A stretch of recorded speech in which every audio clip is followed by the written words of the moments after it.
worst possible thing you could say when you walk into a car dealership. I spent 5 years with Mercedes-Benz, 5 with General Motors, and the worst thing a person could say when they walk in is, if you could just get me to this payment, we got a deal.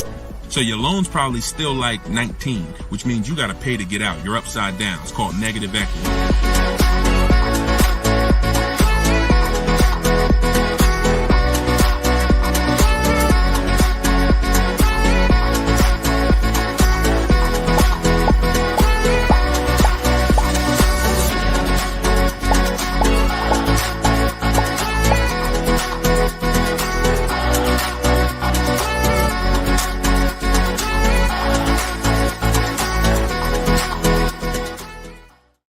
Welcome, everybody. Welcome to episode 7, I believe we're on, of Car Shopping Questions and Answers. We're live. Today is Thursday, 3 p.m. If you're watching this right now, then you are live. What we're going to start doing is we're going to start letting you know, because we do rebroadcast these shows all day, so you can, catch up on them. You can send friends and family to watch the rebroadcast. But right now, you are actually with us live. So welcome. If this is your first time here, can you type a 1 in the chat? Shout out to the first time people. I just want to see how many people are new. You've never seen me before. You've never been on a live show. Okay, Troop Chat, I see you, Troop Chat. Good to see you. I always like to know, because most of you probably have never been on a live with me before. What's up, Black Hummingbird? Great to see you. So hold on, I got Instagram on my phone here. And as you come in, first of all, I want to introduce myself, because you don't know me. My name is Deshone. I go by Deshone the Auto Advisor. I spent 14 years in the car business, 5 with Mercedes, 5 with General Motors, and 4 I ran my own brokerage. Now what I've been doing since 2020 is showing you how to get below market car deals on purchases, leases, used cars, new cars, everything from home. I'm the author of the book, the digital book, Cars from Home, 7 Steps to Saving Time, Money, and Avoiding Dealerships. And during the show, for 30 minutes, as part of our welcome offer, you can get your copy for 75% off. It's normally $97, but in my TikTok bio, in my Instagram bio, and in the comment section, you can grab your book. You won't leave the broadcast, so you can make sure you get there before the countdown, but you'll still be here tuned in with us. So I want you to start typing your questions, and then Dolan, who's moderating, is going to pull them into the show, and we'll answer them one by one. Okay? Start typing your questions. I see we already got one from Michelle here on TikTok. Bounce back. Type your question on Instagram. I see you. Type your question in. And could everybody who shares, share? I'm only talking to the sharers. I know who y'all are, and I'm talking to y'all. Shout out to the sharers. And I'm still trying to find out. I might do a giveaway once a show for the sharers only, but I'm gonna have to figure out how to see them. So I got to figure out, maybe you screenshot that you shared, and we trying to do something special for y'all above and beyond, because we can't grow this show without y'all. The ones who tell your friends, the ones who invite your friends, the one who tag your friends, the one who hit those share buttons. Appreciate y'all. So we got something coming for y'all very soon. Okay? So pull the first question, and Dolan, let's get the show on the road. Okay, this one's from TikTok. Leasing and maintenance versus purchasing and maintenance. Great question. So with a lease, most times all you're doing is oil changes, tire rotations. If you got a luxury vehicle or import luxury vehicle, maybe they require like a brake fluid change. Like when I worked for Mercedes, you had a service A, service B, service A, service B. That's how it usually rotated. And the service B was, brake fluid change, but it's pretty cut and dry because it's a new car. So versus purchasing, then you're talking about long-term maintenance. Then you're talking about, which if you got a good car, you're usually still doing those things up front. But as you own it long-term, now you're doing things like, you're doing the recommended maintenance. So you might have a 60,000 mile service, a 80,000 mile service, a 100K service. These are all things that come in the maintenance book. And with the lease, 99 times out of 100, we're not doing that. So, you know, it's a very, I'm not going to say we're not doing that, but if I lease, whenever I lease, I'm not doing those services because we're out of the car way before we ever hit that mileage. So big difference, big difference. All right, go ahead. Next one, Dolan. Let's go. Black Hummingbird, and y'all forgive me because I got a little something trying to jump on me, but I'm just gonna flush it out. Praise the Lord, and we gonna get through this. So y'all see me all congested, it's because I am, but we good. My car was totaled in an accident. Sorry to hear that. How long should I wait before I get another one? How long can you wait? You know, I'm not a fan of shopping with my back against the wall, but I'm a fan of, you know, if you are you going to be in a rental car? Are they giving you a rental? Sometimes you only have 30 days with the rental before you have to pay. I don't know if you have a backup car, but you know, that's going to depend. So what you need to ask yourself right now, because you have to replace that car eventually, I want you to ask yourself, and everyone on here, I want you to answer this question: how many years are you keeping in that car that you're buying? But first of all, who's shopping for a car now, or you will be in the next 12 months? Type me in the comments. If you're shopping right now, like Deshone, I'm in the market right now, or you will be in the next 12 months, type me in the comments. Okay, I see you on TikTok. Anyone shopping for a car? Michelle, she's shopping. Okay, if you're shopping for a car right now, or you will be in the next 12 months, type me in the comments. All right, Black Hummingbird. Yep, I see you. El Rel on YouTube, I see you. Jesus on YouTube, I see you. All right. The first question I want y'all to answer, everybody, is how many years you're keeping the next car? How many years are you keeping the next car?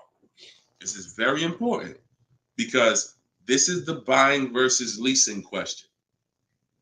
How many years are you keeping the next car is the buying versus leasing question.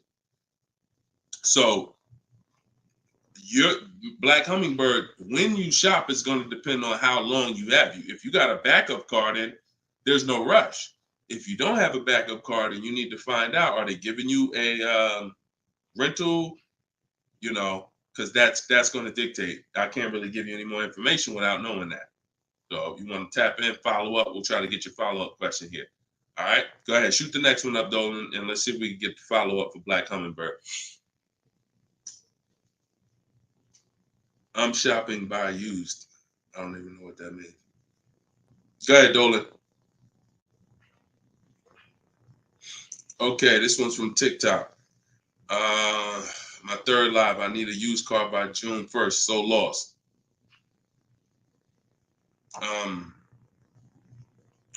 Where you lost? Everyone learns differently. So you have to ask yourself, how do you learn? There are people on these lives, we've already gotten DMs and emails saying that people use the show, they use the strategy, and they got cars. So we've already got, and we've only been doing these shows for a couple weeks now. That's because they can learn that way. Somebody else who can't, you got to be honest with yourself, but I give you the information in multiple different ways. In my book, if you're a book person, in my video library, it's up to you.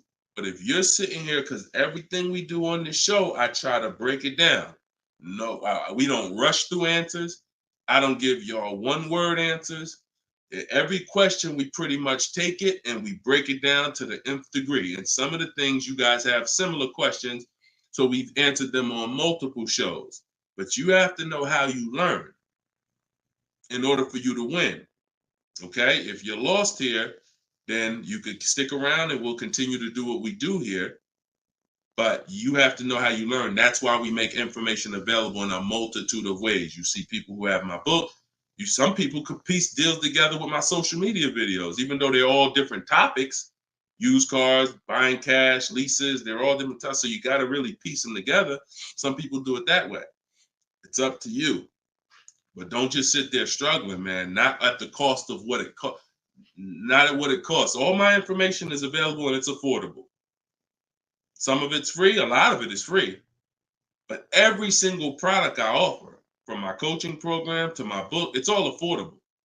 So get in where you fit in, brother. That's really the best advice I could give you. All right, go ahead, Dolan. Shoot the next question.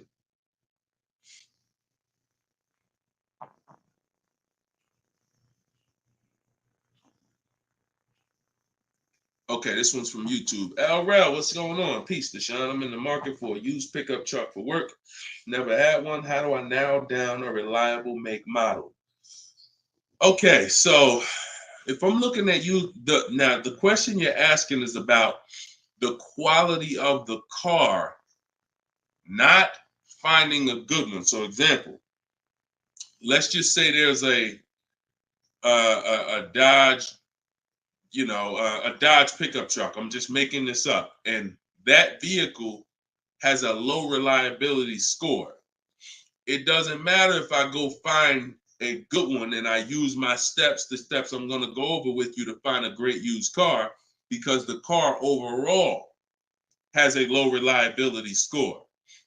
Some Nissans have a low reliability longevity score because of their transmission. It doesn't matter if you use what I'm going to teach you to narrow it down to a great one, because the vehicle overall has a low longevity score.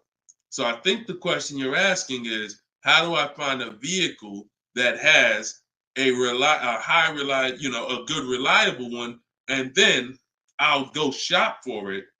And because we could switch it.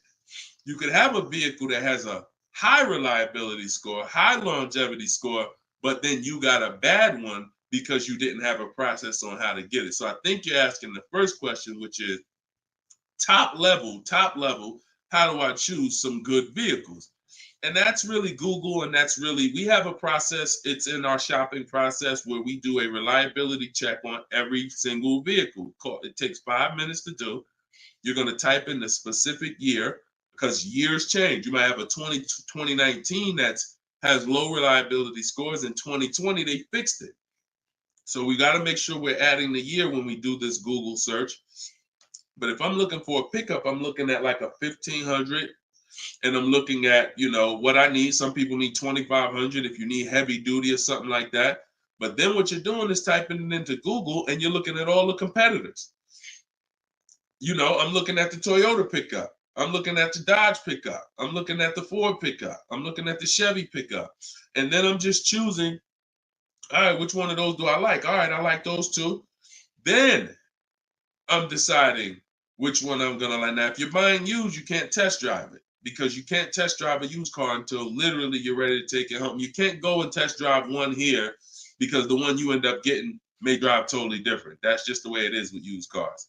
So oftentimes what you're doing with used cars is you're looking at it, you're looking at videos on YouTube, but you're going to narrow it down to what you like, usually what you see in supermarkets, parking lots, on the road. Oh my goodness. Lord Jesus, help me get through this. And then what you're going to do is you're going to do that reliability check. So you go to Google, you type in the year 2019 Toyota Tundra reliability. Then you're going to skim that first page. So that first page of articles is going to tell you all you need to know. If you see low scores, if you see 7 out of 10 reliability, just skim that. Don't pay attention to any site from a dealer. This is part 4. This is in my book, because this is step 4. Because the next step after this car passes this test is now we're going to shop for it. You can't skip this. So that's why this is a really good question. Some of you are skipping the process of doing a reliability, longevity, and initial quality check on the cars you're getting. And that's why you get cars that are in the shop every 90 days. It's not because you bought a bad one necessarily. It's because the car itself has a low rating. Transmission's going out on you because you didn't do a longevity check to see that that car is known to have transmission problems at 80,000, 90,000 miles. So if you skip this little 5-minute step, it could cost you thousands of dollars. So you want to do that reliability, skim those articles. And then because you're keeping long term, you're not leasing, you're going to do the same thing with longevity. So you're going to type in 2019 Toyota Tundra longevity. And that's when you're going to see what they're saying about the car long term. Does it, transmission issues, engine issues? Sometimes it'll say right at the top, these cars are known to last 200 to 300,000 miles when properly serviced. Then then the only mission is, all right, the car itself has great scores. Now I have to find a good one. Okay? That's step one now. Okay? That's where you start. Great question. Okay, go ahead, Dolan. Shoot the next one up. All right, we got Philip on Facebook. Would you say buying or leasing is better right now? Also, what about down payment with leasing? So, all right, you should never be in a position where you're asking yourself, should I buy or lease this car? Based on what you feel. Yeah, so I feel like I should buy. No, the buying or leasing question is based on how long you're keeping the car. I have something that I do that I teach called the 8-year rule.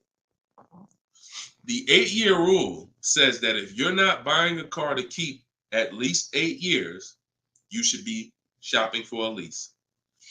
Reason being is there is no way for you to get a great deal on a car if you buy it when you should have leased it. Because lease deals, when you get a great lease deal, it's so good, it's so low, it's so much less money out of pocket that it will take a buyer years to catch up with you. We did a scenario in the last show where we compared this deal that one of our students got, Frina, who uses my stuff. And anyone who's using my stuff is going to get these deals if you follow my process. It's not, you don't have to be great. You could be a bad negotiator. It doesn't matter. As long as you know how to use a computer and do copy and paste, you can get these deals. But we compared her deal, which she got at $579 a month on this $65,000 car, and we compared it to a purchase, which would be literally $900, $1,000 a month. So how do we make this decision? Very simple. If you are not buying your car to keep for 8 years, you should be leasing it, because in the middle, y'all know when I break this out, if you've been on the show before, this is the depreciation scale. This is how your car goes down in value. I know some of you have been taught, I want to buy my car, I drive as much as I want. I don't want to pay for the miles. But you're paying for your miles. Because check this out. You buy your car here for $30,000. A year later, even if you don't drive it, it's no longer worth $30,000. At best, it's worth $22,000. If you don't drive it 1 mile, it's probably worth $25,000. You lost $5,000 and you never drove it 1 mile. That's depreciation. So your car is depreciating like this. Year 1, year 2, year 3. That's why you flipping these cars, buying cars, trading them in 6 months, a year. You're losing at least $5,000, $10,000, but they'll hide it in a monthly payment. See, a cash buyer, you never do this. Some of you who are like, I pay cash, you never do it. You never buy a car, turn around, I don't like the car, I'm gonna trade this thing in. Because when you come in and they tell you, well, I know you just paid 35, but we can only give you 28. I just bought the car 6 months ago. You know what I mean? I lost $7,000 that fast? Yep, at least. You're like, all right, I'm not doing that. But with a payment, they'll hide it in a payment, and you don't understand. You just lost $7,000 in 6 months. So this is how you have to see this short-term ownership when you buy a car. My car is going down in value 20% the first year, 15% the third year. It's losing thousands of dollars. But if I keep it a long time, 7 years, 8 years, it starts to level out where I'm not losing that money anymore. If you have a car outside your house right now that you've had for more than 8 years, I want you to type the number of years you've had the car. Everybody on here, we're live. This is our 3 p.m. Thursday live show. This isn't a rebroadcast. So tell me right now, everyone who has a car outside, type how many years you've had the car. How many years? If it's 8, if it's 9, 10, 12. Had somebody on the last broadcast, somebody said they had like a 15-year-old car outside. You'll notice this, Gilda, you got an 11-year-old car outside. Here's what you'll notice. Your car is no longer losing value like this every year. Your car is no longer losing value like this every year. You're going to look and say, if let's assume right now, Gilda, your car is worth, I'm just making up a number. I don't know the car, nothing. Let's say it's worth $8,000. A year from now, it's going to be worth close to $8,000. Probably worth $75,000. That means you've won. So when you're trying to, when you are buying, wow, Carol's has a 18-year-old car outside. So that means you've won, because this is how you win with a purchase. And pay very close attention to what I'm about to say. You don't win when you pay off the car. You pay off the car, but your car's still dropping like this. You didn't win yet. You didn't win yet. You win when you actually pay off the car and now the car is not dropping in value. You beat the depreciation. That's when you win purchasing. A lot of people were taught, don't keep the car that long. And that's where you're losing. That's why leasing is for you. Because there's only two ways you're going to avoid those hits. You're either going to keep the car long enough to get to where people like Gilda and Carol are. Look, Big Rich has these are people who kept cars long term, or you're going to get great lease deals where you're paying pennies on the dollar and you're winning. But those of you who are stuck in the middle, we got to get you out the middle, because you are losing the most money. You buy cars, you resell them. You buy cars, you trade them in 2 years, 3 years, you're losing the most money. You lease, but then you buy the lease. You're losing the most money. You're stuck in the middle. You got to pick a side. There's only two ways to win. Great lease deals, long-term ownership. Anything in the middle, you're losing thousands and thousands of dollars in depreciation. All right, we clear? All right, perfect. Shoot the next one up, Dolan. I see you, Luscious. I purchased the book. Awesome. Congratulations. Enjoy it. This whole show is sponsored by my new book, y'all. It's called Car Shopping. It's called Cars from Home. 7 Steps to Saving Time, Money, and Avoiding Dealers. So we have a welcome special. So you can get your book for 75% off the whole broadcast. Well, 30 minutes. It's normally $97, but you can get yours. We're rated 4.94 on Goodreads. You can get yours for $24 as long as you get to my bio before the 30 minutes expires. And $97 is a great price. Because here's the thing. I got a lot of books on my shelf. I cannot tell you a lot of books that saved me a lot of money. And my goal for this book was to be one of the books where you look at and say, man, this book right here has saved me thousands and tens of thousands of dollars. And that's my goal for the book. And we've been doing well at that. So, all right, this one's from Instagram. Mission Green. I'm in a purchase for 2 years with negative equity. Want to get into a lease. How can I walk away with the least out-of-pocket cap? So, you're in a purchase right now. You realize, Deshone, I'm not keeping my cars 8 years. I want to transition to a lease. Okay, so what you're going to do, the first thing you're going to do is an equity assessment. Equity assessment is when you find out you're going to get the highest bid, because we never sell a car. We don't trade cars. We never replace a car without getting bids on it. We never buy a car without getting bids on it. We never take a loan without getting bids. So what we are doing is we need to get bids, because bids are going to tell us what is the highest offer we can get for our car, which means that would be the smallest amount of negative equity we could possibly have. So as you get these bids, you're going to get your payoff from your bank, call your bank, get your payoff, then go to CarMax. We like to get 6 bids.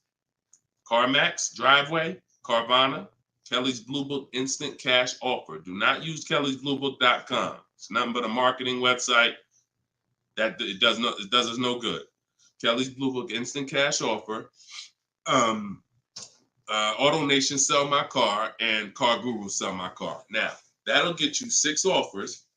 And once you have those 6 offers, you'll know this is what my best case scenario is when it comes to my negative equity. That's my best case.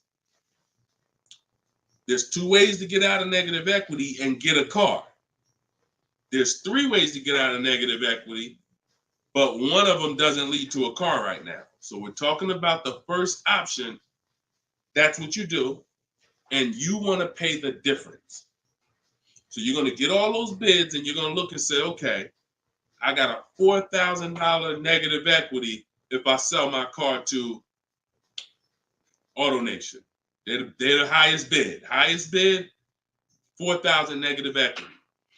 I would not be taking any other money other than the putting it to the negative equity. If you got $4,000 in your pocket or anything and you're like, hey, should I put this down? No, we're going to get the next car with no money down. We need to minimize our negative equity by taking the highest offer from the online bidders. Now, once that happens, we close the gap, and that's the way to move. That's the best case scenario. So if you can't do that, then what you're going to do is you have to trade. This is the only time we trade cars. There is no other time where we are going to trade a car, because you don't get the most money trading a car. You don't get the most money trading anything. If you think about it, if you got a lawnmower and I got a bike, and I'm like, man, look, I'll trade you my bike for your I'll trade you my bike for your lawnmower. Neither one of us is really getting the most money that we could get. That's a trade. It's like a little compromise. I take a little less because I got something you want, you got something I want. It's different than me saying, you know what, I got a bike. Let me see the most money I can get for my bike, and then I come back and pay you for the lawnmower. And this is how you have to see it. This is why we don't trade. Because when you trade, you're not making the buyer win a bid. You're not making the buyer bid. You're just saying, whatever you could pay me, I'll take it. That's why the first option I just laid out is the best option. But some of you don't have the cash to pay the difference. So you have to now forget about the old car right now. You shop for your new car and you get bids. So let's just say in that example, I find out I'm you. I can't cover the difference and sell to the online bidders. Now I'm going to start shopping for my lease. So let's say I'm shopping for a Jeep Grand Cherokee. I get my offers. I find out who wins the bid. I identify you're the highest bidder, and I'm going to that dealer and saying, okay, you're the best bid. Can you tell me what you could pay for my old car? I'm not telling them what I owe. That doesn't matter. I'm just seeing, what could you pay for my old car? And then I'm going to have them get an offer. Now, it's not, in 99% of the time, you guys, it's not going to be what you thought it was. If your highest offer over here with the online bidders was 22, do not think that dealer who won the bid is going to say, I'll give you 22. They probably say, the most I can pay for it is 20. And you have to take it because they can't win both bids. That's just almost impossible. The fact they're going to outbid all their competition on the car you're trying to buy from them. So I beat all these other Jeep dealers to win your business, and I'm going to beat CarMax, Boom, Driveway, all these other companies and pay you more for your trade. That's not going to happen. So that's why I say the first option is the best, because the second option, you're going to have more negative equity because the dealer cannot pay as much as the online bidder. So now that's what you would do, and you would tell them, okay, please add it to my deal, and you'd have to roll it into the lease over there. Third scenario where you can't get out is if you have too much negative equity. You're either going to need cash or you're going to need to pay the loan down. It's that simple. Because when you bring that negative equity over, the bank only has a certain amount that they're going to approve. If you're buying a $40,000 vehicle, they're not going to approve $55,000 because you got all this 10 grand negative equity, 12 grand, you're just trying to slap it on. You can have a 900 credit score. That's why I call negative equity the bad credit for people with good credit, because it can literally prevent you from getting a car. So that's when you have to pause, or you got to put money down to try to get within the loan to value ratios. And that's why I say stay out, get out of negative equity and stay out of it. And 99 times out of 100, the reason for your negative equity is you don't lease. You don't lease. You buy cars, you take out 5-6 year loans on them, God forbid longer, 7 years, 8 year loan, and then you trade those cars in before the loan's paid off. That's what's happening 99 times out of 100 to cause people negative equity. And we got and that's the cause. So I just gave you the solutions, but I also want you to know the cause. And that because you're already moving to a lease, you already understand, which is good for you. You already understand, all right, I'm not buying cars anymore until I want to keep something 8+ years. I'm going to start leasing. So this should be your last time ever having negative equity. Okay? Great question. All right, Dolan. Let's throw the next one up. Great question, Mission Green. All right. We are live, y'all. It's our Thursday, 3 p.m. live show. Shoot your questions in. Dolan's going to pull them in one by one. We're going to try to get through as many as we can. What's the best way to start about negotiating from the online price? Is this for a new car or used car? This is RT. I don't want to mispronounce your name. How do I get your book? S. Lewis, it's in the comments. Dolan, can you make sure we got the comment for S. Lewis here on YouTube? For those on YouTube, in the comment, we should have a pinned comment where you can just click it.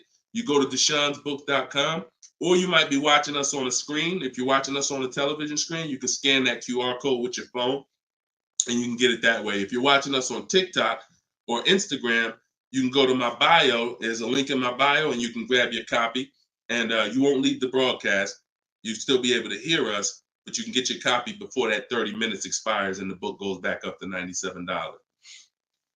Okay, when are you really live? I'm live right now, TFD. I don't want to mess up your name. So, all right. So I can't wait for you to answer, but what's the best way to start negotiating from the online price? So let's just assume are you talking about a used car? If you're talking about a used car, here's what you got to know. There's two types of dealers. One dealer posts great prices and sells cars very fast. That's I didn't witness this until I worked for a Lexus deal. I worked for Lexus for like 6 months. It wasn't for me. Great car, but it wasn't for me as far as the dealership. It's just I had already sold Mercedes. Mercedes was a little bit more exciting clientele because it's just a bunch of different people. There's luxury people, there's sports people, there's performance people. So I went back to Mercedes. But what I saw with this dealership was big on volume. Great price, not going to mark the car up a lot. So if you come in thinking, or if you call thinking, hey, take $3,000 off because you're programmed to negotiate, you're not programmed to know a good price. See, when you know the used car market, which is what I teach, this is what I teach in my book, it's what I teach on the show. You need to know the used car market because, and remember what I'm about to say, this is very important. What's hurting you is you don't even know a deal when you see it. I've had people who are looking, I'm literally making them an offer that I know the dealership is daggone my manager don't even want to do this deal, but they need it. We need the deal. We behind on our numbers. I'm selling the car. We ain't making, it's like pretty much a break even triple net deal. And they're still looking and questioning it. There's nothing we can do. And the reason why I never get in that situation, and the people who listen, if you listen to me, you'll never be in that situation, is because when you have multiple offers, you know a deal. See, the reason why those people would question if this was a deal, they didn't have enough offers. They didn't see that there's offers $2,000, $3,000, $4,000 more than the one I was making them to know confidently, Deshone, this is better than every offer I got so far. Let me take this and get up out of here. So you don't know a deal when you see one, and that's hurting you because someone who knows a deal, like me, or like somebody that listened to me, give you an example. Some of you are in the same town as some of you have my book. And some of you are actually shopping for the same car that someone else on here is shopping for. that means y'all are competing. So someone who's using my stuff and who knows a deal and who's sitting here talking to multiple dealers while you looking at one dealer slow and doing this, they're going to get that car out of before you even have a time to wonder if this was a good deal. Oh, you know what? That is a good deal. Let me call them back. That car's gone. It's gone. So that's the first type of dealer. They price the cars to sell, and they're not going to be online for more than 24, maybe 48 hours, and they're gone. The other used car dealer is dealers who price them high, and they prepare to negotiate. They're ready because they know people want to see a discount, and they're waiting for somebody like you to come in and say, okay, knock $2-3 grand off, you know. But if they're overpriced, what does it matter? If you're overpriced $3,000, $4,000, $5,000, and you take $3 grand off, you're still, it wasn't the best deal. So don't think so. Some of the best used car deals, when I bought my Infiniti truck, he literally only had $800 he could give me when I got there. I didn't ask for it when I was on the phone because, again, what I say, I'm trying to teach y'all the psychology. I don't want you to know everything that goes on behind the scenes. I just want you to know what to do. But every now and then I got to tell you why you should be doing this. When that car comes on and that dealer knows this is the best price in the market, this car is not going to last for 48 hours. You call them and say, hey, could you do another 1,000 off? Click, not even interested. One, the car just got here. I don't know who you are. I don't know if you're serious. Listen, we ain't got no time for that. What we do when we find that best car is we know we've done all our research online from home. I'm on my way. Only thing I need to know is has the car been smoked in? Because I can't see that online. That's the only thing. We verify that there's no fake fees because some dealers will price a car low and then they add fake fees because they want you to come without even asking them about the fees. And the second type will, hey, the car's been smoked in, and if you don't ask them, you'll get there and be like, oh, car smells like smoke. That's the only two things we verify. No bogus fees. Nope, hasn't been smoked in. I'm on my way. Then when I get there, we test drive. Car meets our test drive. All right, boom. Can you do another 500 off, 700 off? Because I already know it's the best price in the market. See, when you know the market, you negotiate intelligently. When you don't know the market, you come in, hey, listen, take $3 grand off. You don't realize you look ridiculous. I don't want you looking ridiculous saying, yo, man, I can't do it. You haven't done your research. I don't want you leaving, oh, man, that dealer don't want to make a deal. No, you didn't know a deal. And you leaving and you like, oh, man, I'm going to find somebody. So this is the science of car shopping online. This is the science. You got to be able to know, is this car the best price in the market? If so, I'm not going to ask for any discount until I get there. Because once they see me, I drove it, they know I'm serious. I know the car's the best price in the market. Hey, can you do another 500? Even if they say no, I know they won. All right, I won. But if they say, yeah, listen, I wouldn't normally do it because the car just got here, which is true. I know that. But, you're here. We want, all right, $500, we got it. Or, hey, look, can we split it? I really don't have the room. In which case, we know they're telling the truth because we know the market. You got it. We'll do it. This is how you get below market used car deals. You don't just stumble onto them. You get what I'm saying? Is everybody clear on that? Type clear if y'all are following what I'm saying. Clear if you're following what I'm saying. You're not going to accidentally stumble into a below market deal. It takes strategy to get below market deals. If everybody could get below market deals, they wouldn't be below market deals. They'd be average deals. Does that make sense? All right, glad we clear. I see you, Michelle. All right, shoot the next question up, Dolan. Let's roll. Let's keep it going. I see you, Rose, on Facebook. All right, Blooming Chosen One from Instagram. Almost done closing at 1%. Let's go. Come on. Come on. That's what I want to hear. Come on. If y'all don't understand, Blooming Chosen One is about to close a 1% lease deal. That means her lease pay, I'm assuming that this is a woman. I can't see, so forgive me if there's no picture.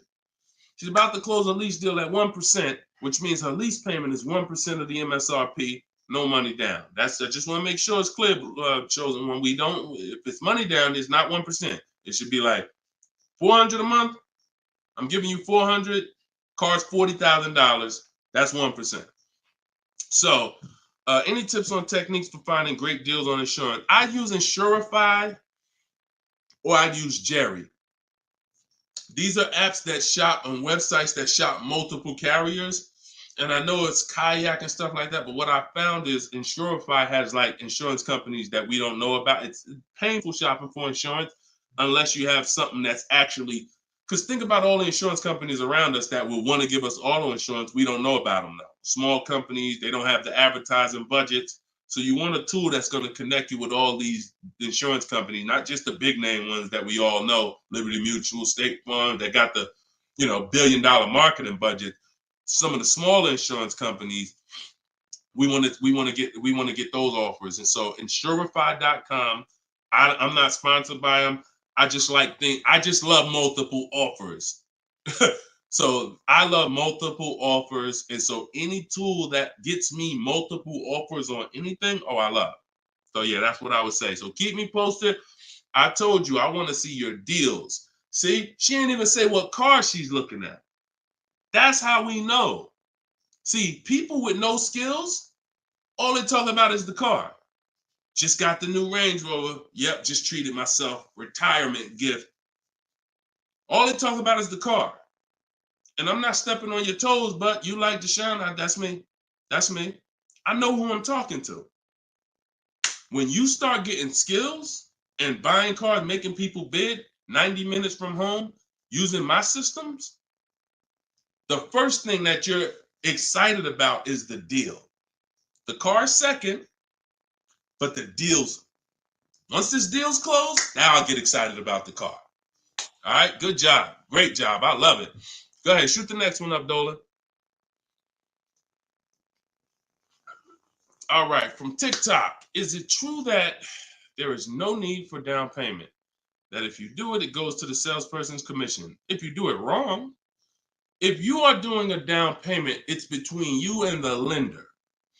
If you go in and you're a payment shopper, then your down payment is usually going to go to commission. A payment shopper says things like, how much does that car cost a month? Okay, that's a little high. Could you get it to, could you get it like under 6? As a payment shopper. No idea about the numbers, just talking about payments. If you stop doing that, and if you've done that, see, I don't want to, look, I hope we're building a community here where people could be honest. If you've done that, type ouch in the comments. If you've gone into a dealer, looked at a car, and said, how much those run a month? What kind of monthly payments are on those? And I know that there's some people who are not gonna be honest, but this is how a lot of people shop. It's a payment thing. Yeah, okay. I appreciate it. I see. All right. I see we got some. All right, we got some people being honest in here. I see you. I see you, Michelle. I see you, Bye Lion. Not Michelle. So that's where you get in trouble. So what do you do outside of that? You separate the payments from the car. The payment you handle when you're shopping for, look, Byron on YouTube said, ouch, just experienced this past weekend. It's terrible out here. It's great out here for us, okay? It's terrible when you have no strategy. It's terrible if you're winging it. It's great out here for us. Like, and I'm not even saying that, underplaying that. Like, I've been doing this so long, and I got just so many people that done learn from me, and so many people getting cars. I got a private group, so I get to see this stuff. You know what I'm saying? I get to. If you guys been on these shows, I share people's stuff. I share Tope stuff, Greg's deal. This is our book, 4.94 on Goodreads. Get your book 75% off, or you can wait and miss the 75. You can pay 97. Either way, it's worth it. Either way, but $24 is better than $97. In my TikTok bio, you got 30 minutes, or in my Instagram bio. But check this out, Kimberly's deal. She saved 20 grand off her Maserati. Look, Bonita, middle of the pandemic. So we've been hearing since we started this whole thing, yo, it's terrible out here. Man, there's no deals out here. Middle of the pandemic. Look, December 2022. Blood in the streets. Kia Telluride, one of the most popular vehicles of the last 3 years. Bonita, from home. Kia, 2023. 600 down, 600 a month. People paying $800-900. It's people right now that's going to watch this broadcast that has this particular car paying $700,000-900,000 a month for it. This same vehicle. So, Charles, Hyundai Palisade, top 5 most popular vehicles the last 5 years in this category. Look, $597 a month, $48,000 truck. So it's what you know. In fact, it's what you don't know. So I would tell you, yes, when you are winging it, when you shopping, when you just winging it, yeah, Byron, it's gonna seem like, man, it's horrible out here. When you step back and start using my bidding systems and letting these deals come to you, letting loans come to you, you're gonna feel like you're in control. You call the shots. Okay? So that's what I want everybody to know. It's all perspective. You know, somebody who's never had a fight in their life may be like, oh, shoot, I'm gonna lose this fight. Mike Tyson, he's not worried about losing a fight. And I hope he's not throwing this fight. So, another end. It's all about what you know. You learn better skills, you get different results. You keep the same skills, keep shopping like our grandparents shop, keep shopping like our parents shop when there was no internet, keep shopping like it's 2005, you're going to get those same results. All right? Everything I'm talking about, y'all, is in my book. This whole show is sponsored by my book, Cars from Home, 7 Steps to Saving Time, Money, and Avoiding Dealerships. My whole shopping system is in there. You can get yours in my bio. I just said that. So go ahead, Dolan. Shoot that next question up that you had up on the screen. My lease is up this year, but I'm over 4,000 miles, and a car dealer just told me if I lease again that I'll have to pay for the over miles. What do I do? Okay, I want you to know something, and I want you to hear me clearly. Dealers who tell you they'll cover the mileage. I know some of you have heard this in the past. You know, my dealer said if I release a car from them, they took care of the mileage for me. No, they didn't. No, they didn't. Mileage is never taken care of because mileage is between you and the bank. You told me you were going to drive this, the bank, not the dealer. Dealer has nothing to do with the car. Once you drive off the lot, it's between you and the bank. It's between you and the leasing company. So when you go over miles, the bank says they told us they were going to bring this car back with 36,000 miles on it. They already have an estimated value of what they're going to sell the car for, and it's based on 36,000 miles. That's why if we're under miles, we always do an equity assessment. You're going to do this either way, Miss B, but this is one of the main reasons when we're under miles, it doesn't matter, because if we drive less than we told them we were going to drive, we want to see if there's any equity that we can actually pull out. If you didn't know you can sell a lease, yeah, that's another discovery. Aha moment, you can. We've been doing it for years. So, but going back to this case, if you're over miles, you got to pay for it because you can't give it back to them. It comes out of their profit. So what do we do to try to minimize this? One, we don't let a dealer tell us we're going to work this out for you. We have to do our own equity assessment.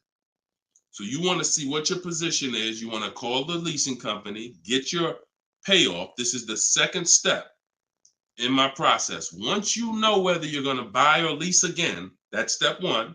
Now, if you have a car to replace, you own it, you lease it, doesn't matter. Anything you're replacing, we got to do an equity assessment on it.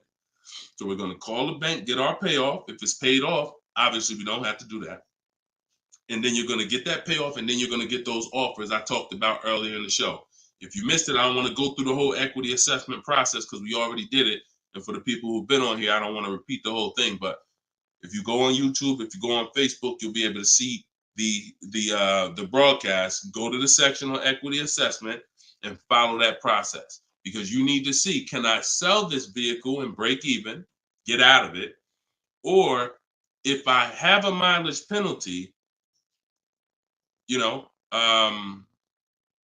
does it make more sense for me to actually get out now, which in a lot of cases it probably won't because you have payments remaining. So if you got out now, see, if you sell it, it's clean.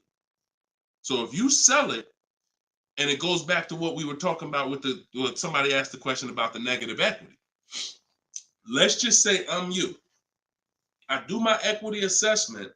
I find out to get out of the lease, I got to contribute like $1,000, but I could get out now. When I sell a lease, there's no penalty. It's literally no payments due, nothing. It's everyone's whole. That's the only way everyone's whole. My second option is I got to account for the payments I have left on my contract. If I got 5 payments left at $500 a month, that's $2,500. Does it make more sense for me to get out now and pay those payments? Probably not. Or does it make more sense for me to just wait and take the mileage penalty? So those are the 3 things you're comparing. Selling the car, and you're seeing what's the least money that comes out of my pocket. What's the best of those things? Selling the car, getting out now and taking the payment hit, because all those payments are going to be due. They're going to have to be rolled over to your next vehicle, or driving the car until you get close to the end of the lease, and maybe maybe it depends on how much you drive per month. And maybe you're 8,000 miles over, and that's a $2,000 mileage penalty. So these are the things you have to think about. But I'm telling you that if you just walk into a dealer and say, hey, could you work this up for me? Now you don't even have the luxury of guaranteeing you got the best price on the car. So now, because they see you as desperate, oh, she needs help. She don't know what she's doing. So let's just work these numbers, move these numbers around, and tell her, hey, we got you to this payment. Does that work? Now you're a payment shopper and you don't even know. Just give me to a monthly payment that makes sense. You didn't realize that you overpaid, and they're packing that deal, and you overpaid by probably $4 or $5 grand because you wanted to let them do it. So those are 3 scenarios, and it all starts with the equity assessment. Because like I said, you might be able to do that equity assessment and find out, oh, I could come up with $1,000 and I'm out of this thing clean right now. Or you might break even. It depends. That's why it's always an equity assessment. Equity assessment is probably everything in our process is important, but my God, skipping the equity assessment, you're skipping probably half of your transaction. Okay? And if you don't know how to do equity assessment, watch the show earlier. If you have my book, it's all in there. It's up to you. Go ahead, Dola, shoot the next question. Bought your book. Thank you for doing this. Thank you, Michelle. Enjoy it. Use it. Use it and win. For the rest of your life, use that book. And it's a digital book, so you don't have to worry about when it needs updating. I just update it. You'll open it one day. Like, let's say you get your car now. A year from now, you open up that book and you're like, all right, I need another car. My spouse need a car. My child need a car. Man, wait a minute. There's different stuff in here. That's why you always keep the email I send you with the master link in it, because that's where I update the book. All of you who got the book, when you download it, don't save the email, because when you click that master link, that's where I update the file whenever something changes. So, and I couldn't do that with a print book. I can only do that with a digital book. Yeah, don't worry. I don't do trades, J. Paul. So if you ever see somebody selling crypto, all of that, like anybody with a decent amount of followers is going to have knockoff accounts. Like, I do car education. That's all I do. I don't do crypto. I don't do none of this other stuff. It's been fake Deshone the Auto Advisor accounts since we was on TikTok. We got 1.5 million followers on TikTok. The fake Deshone the Auto Advisor account started popping up. Nothing we can do about it. You got to watch it, though. Watch it. Okay, this one's from Instagram. Considering a lease of a Lexus electric vehicle. First time lease customer. Do you have any advice shopping for a lease premium electric vehicle? Same process. Same process. My system doesn't change. I'm gonna tell you, there's only one scenario where it changes, but electric cars, look, doesn't matter. Look, Look at Sean. Bids. F-150 XLT electric. Bids. $73,000 vehicle. He got it for 57.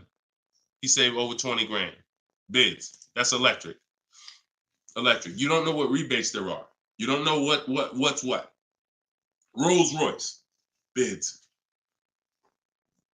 Popular cars. Bids. Exotic cars. Bids. Doesn't matter.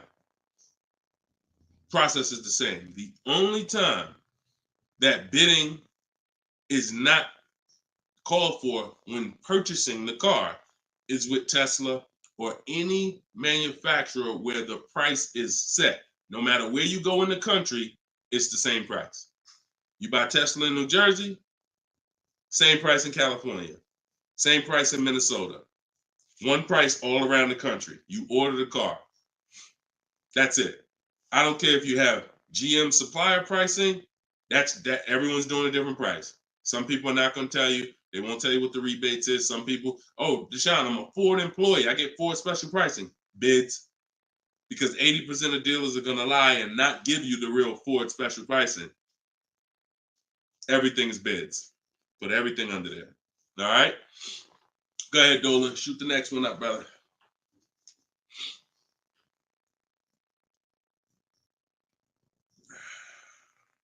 No, you don't bid. You don't bid, Coco. You're making people bid.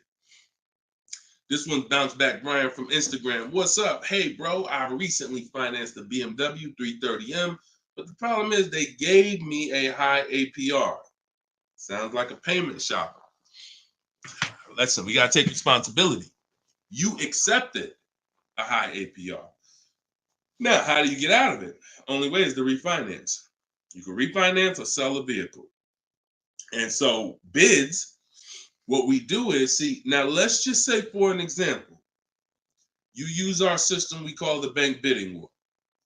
Bank bidding war is 3 rounds. We check to see if there's any special interest rates. 1, no special interest rates on the car, which a BMW 330M, probably not. You never know. But then if there's no special interest rates, we go and we get bids and we find a dealer that's going to sell us the BMW M for the lowest price. And it doesn't matter, popular cars. I had a young lady earlier this year. Well, no, that was last year. She was looking at the brand new X4M, redesigned, just redesigned, brand new body style. She got her offers. Best offer was $3,000 below MSRP.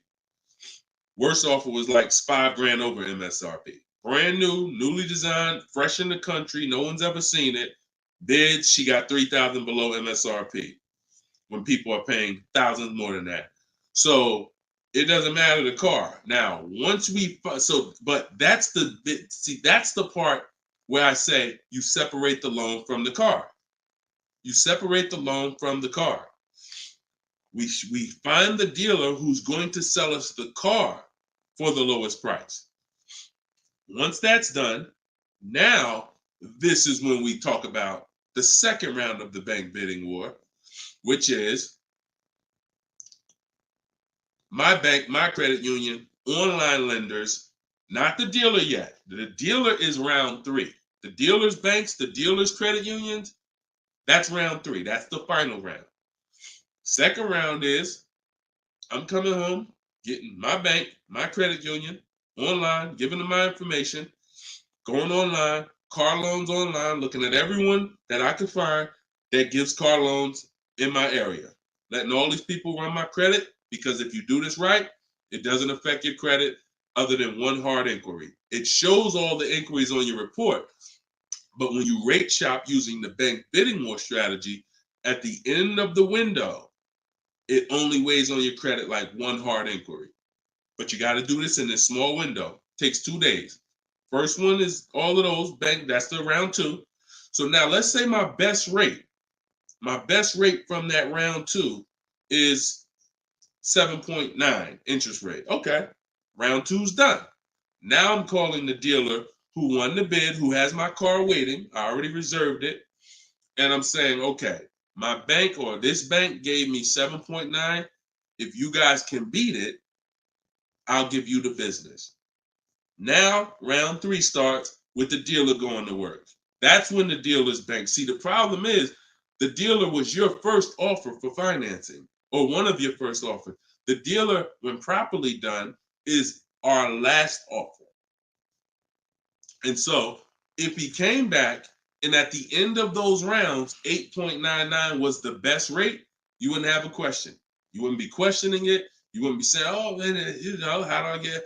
You would still be considering refinancing because that's still the solution. Whenever rates get lower, you refinance. But you wouldn't be it wouldn't be they gave me that. It would be that was the best rate available at that time. So that's why you need to get bids for future reference.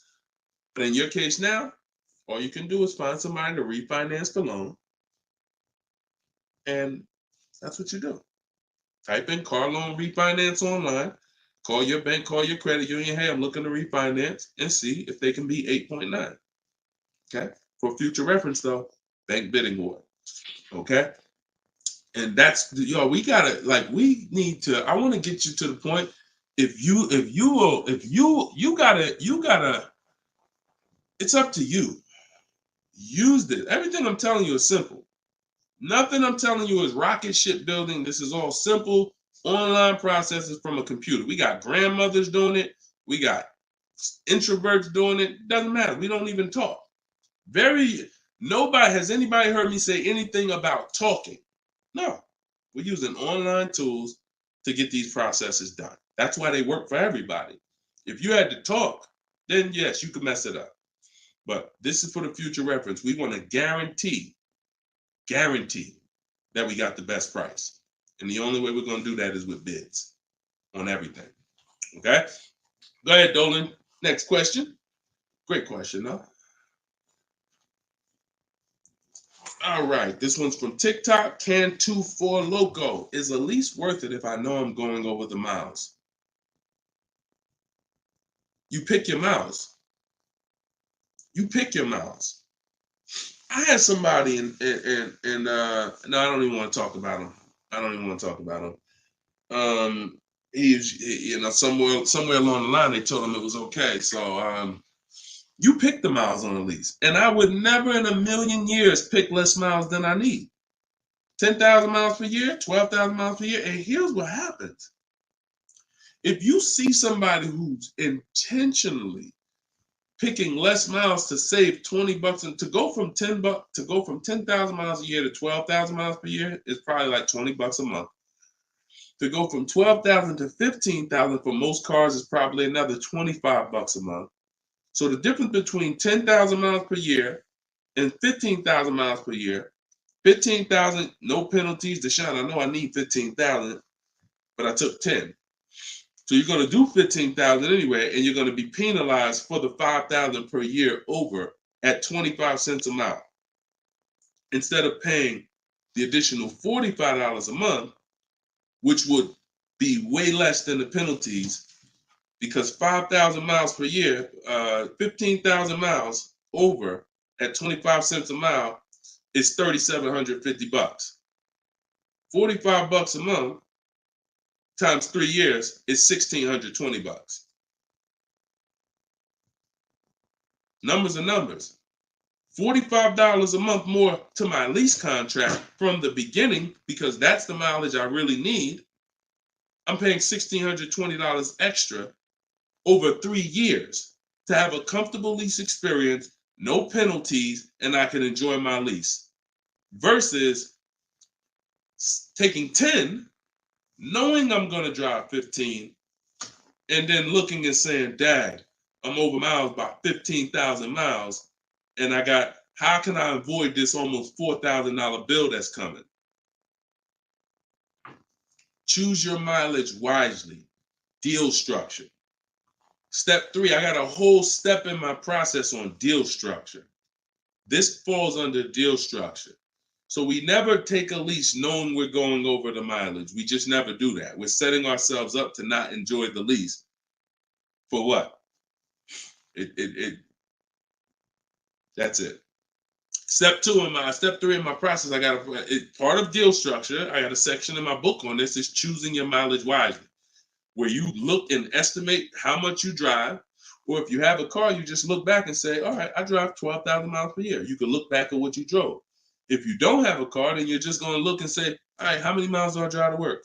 Okay, and you add the miles up, and you'll see throughout the year, oh, plus I'm gonna take a vacation. I want to go down. I want to go on vacation 2 times a year. That's gonna be another 1,000 miles each. All right, perfect. I need 14,000 miles a year. It's a 5 to 8 minute exercise, but you haven't been taught to do it. So there's nothing in my. I don't skip anything because I've been doing this since 2006. I've seen thousands of scenarios working in dealerships, General Motors, Mercedes, thousands. And every time I see something that is horribly wrong, that's costing somebody money, I just made sure I added it to my process. Okay, I'm gonna make sure anybody who listens to me doesn't do that, because this is what happens when they do that. So we got to choose our mileage wisely to actually enjoy our lease. Okay. All right, y'all. Look, we hit 1 hour and 6 minutes. I'm gonna wrap it. I usually try to go like 1 hour and 15 minutes, but as y'all can see, I'm actually struggling to get through this. I need to go and get me some tea, and that's what I'm gonna do. This is our second show for the day, and some of you may be watching us on a rebroadcast, but right now we're live. We've been live Monday, Tuesday, just so y'all know, and I'll probably have a link in my bio by tomorrow to our calendar. But most days we're going live Monday and Tuesday, Thursday and Friday. We're going live at 12 noon Eastern time, 3 p.m. Eastern time. So that's when our show is going to air live. And every time you see us on a rebroadcast, we're going to have a sign on the top that says rebroadcast. So y'all know, okay, this is a rebroadcast. In case I couldn't watch the whole show, I was at work. So we rebroadcast all the time. But yes, always a pleasure, y'all. Let's keep winning. Shout out to the people who got my book. I appreciate y'all. Thank you to those who reviewed it, who helped us get to 4.94 on Goodreads.com. I appreciate you, and continue to use the book and continue to unlearn the bad stuff you learned about car buying. If you don't hear me say it, that's because I don't do it. And no one who listens to me does it. You hear somebody say, yeah, I was in the dealership. I was in there like 4 or 5 hours, but man, I was using what Deshone teach. You wasn't using what I teach, because we're not in dealerships more than 30 minutes. 30 minutes, tops. If we in there for more than 30 minutes, you could clearly say, this ain't what Deshone teach, because I'm only here to test drive, or I'm only here to pick up my car if they don't deliver. That's the Cars from Home way. So you can get your book in the bio, 75% off, as long as you didn't miss the countdown. Even if you missed it, it's $97. Great price, but all right. Let me get up out of here, y'all. And always a pleasure. God bless y'all. And make sure you like and subscribe if you enjoyed the content. Tell a friend. All right. I'll see y'all on the next show. God bless you all.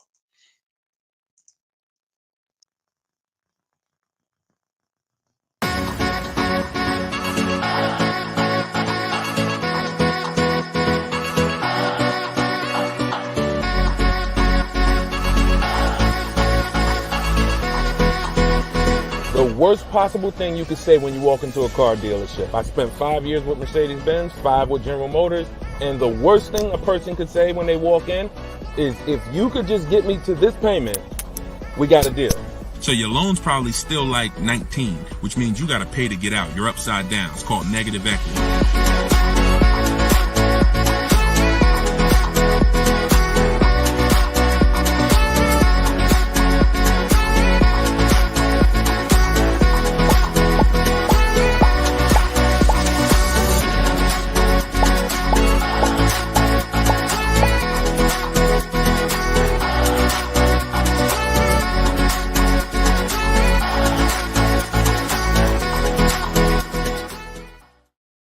What is going on, everybody? Welcome to episode 9.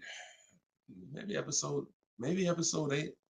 Either way, I'll make sure the right episode is in the comments. But welcome to Car Shopping Questions and Answers. This is our live show. It is Monday. This is our noon show. We want to make sure that you know when we're live and when we're rebroadcasting. So every time you see the rebroadcast, you'll see a badge that says previously recorded or rebroadcast or replay. But whenever you don't see that badge, then you know we are live, and you can engage with us and ask your questions, and we will make sure that we get through as many as possible. So come on in. Everybody just come on in. I'm actually just sharing this broadcast on Facebook now. And on TikTok, welcome. I see you, Claudia. I see you, Dreamer. You guys can start typing your questions in. And let's do a little housekeeping first while we let the first couple questions come in. If you don't know me, this is your first time ever on a live with me, type the number 1 in the comments. I want to give a welcome to the first time people who've never been on a live with us before. And welcome back to the people who've been here before. I'm your host, Deshone. I'm known as Deshone the Auto Advisor. I spent 14 years in the car business with Mercedes-Benz, General Motors, and running my own brokerage. And now what I do is I teach people the science of car shopping from home. I'm the author of Cars from Home, my new digital book, 7 Steps to Saving Time, Money, and Avoiding Dealerships. And everything that I talk about, everything if you've seen any of my social media videos, everything is based on one of the 7 steps in our shopping system. So we don't hold back. So you guys can come in. I see a lot of people on TikTok coming in. Could y'all start tapping the screen if you're going to spend 10, 15 minutes with us? We're usually here for at least an hour. If y'all can start tapping the screen so we can let TikTok know we're about to talk some serious money over here. Frankie, I see you. Good to see you, Frankie boy. Thanks for sharing. Shout out to the sharers. And whenever we have the first question, we will certainly get down to it. Also, if you, all of you do have the opportunity to get my new digital book at 75% off. I always like to let you know about this welcome offer. The book is normally $97 and it's currently 4.94 stars on Goodreads.com. So thank you to all of you who have taken the time to rate the book, to review the book. But most importantly, thank you to everyone who's using the book so that you can stop car shopping like our grandparents. No offense, but most people are shopping the way our grandparents shopped before there was internet, before there was leverage. And my mission is to show anyone who's willing to listen how to stop doing that and how much money that's costing them today. All right. Did we get the first question yet, Dolan? If not, then listen, you know I could keep talking. Okay, here we go. Instagram. Shout out to Instagram. All right. How long should you wait to refinance? It's a good question. I would refinance when it makes sense. If you have rates are high right now compared to where they were a year ago, 2 years ago, 3 years ago. So if you guys are in a higher interest rate than you could qualify for today, then you want to refinance as soon as possible. If you have an 8% rate and you could refinance to a 6% rate, you guys know on this show, if I talk about the money, 2% on a $30,000 loan is thousands. That's not hundreds. So if you have it, on some of you have improved your credit. So you may have had a lower credit score a year or 2 years ago when you got your car, but now your credit score is higher. So you want to make sure you are following this guideline though. Most of the people who want to loan you money want you to take more for longer. That's just what they want you to do. I am of the mindset of you don't want to stretch the loan out long. You don't want to stretch the loan. You don't want to stretch so if you've already paid for a year or two, you don't want to stretch the loan out longer because they'll want you to take it longer. They'll tell you right up front, if you take a 6-year loan, your payment's going to be this. Meanwhile, you've already paid for 2 years. Don't fall in love with the new lower payment. Fall in love with paying as much as you can at the higher interest rate. So if you can pay a higher payment for 4 years, pay the highest payment you can to get the loan out of the way faster. Don't be tempted to stretch out the loan and go longer with it. Or else you're falling into that trap. Like I said, people want to loan you money, want to lend you more for longer. They take it for 6 years. You could always pay it off earlier. They're hoping you don't. Okay, so that's typically the rules of thumb that I like to follow. All right. This is from Instagram. Well, this is Luna. I was desperate and just got the first deal. I set a very high payment. Can I refinance for a smaller amount? Luna, weren't you on the show a couple days ago? I was desperate and just got the first deal. I set for a very high payment. Can I refinance for a smaller amount? It's probably going to be early for you to do that. Did you? Hold on one second. If you hold on, let me open the Instagram comments so I could actually see. I know Dolan's bringing the comments to the show, but I want to make sure I could actually see the Instagram comments. Hold on. Okay. So because if you just got the vehicle,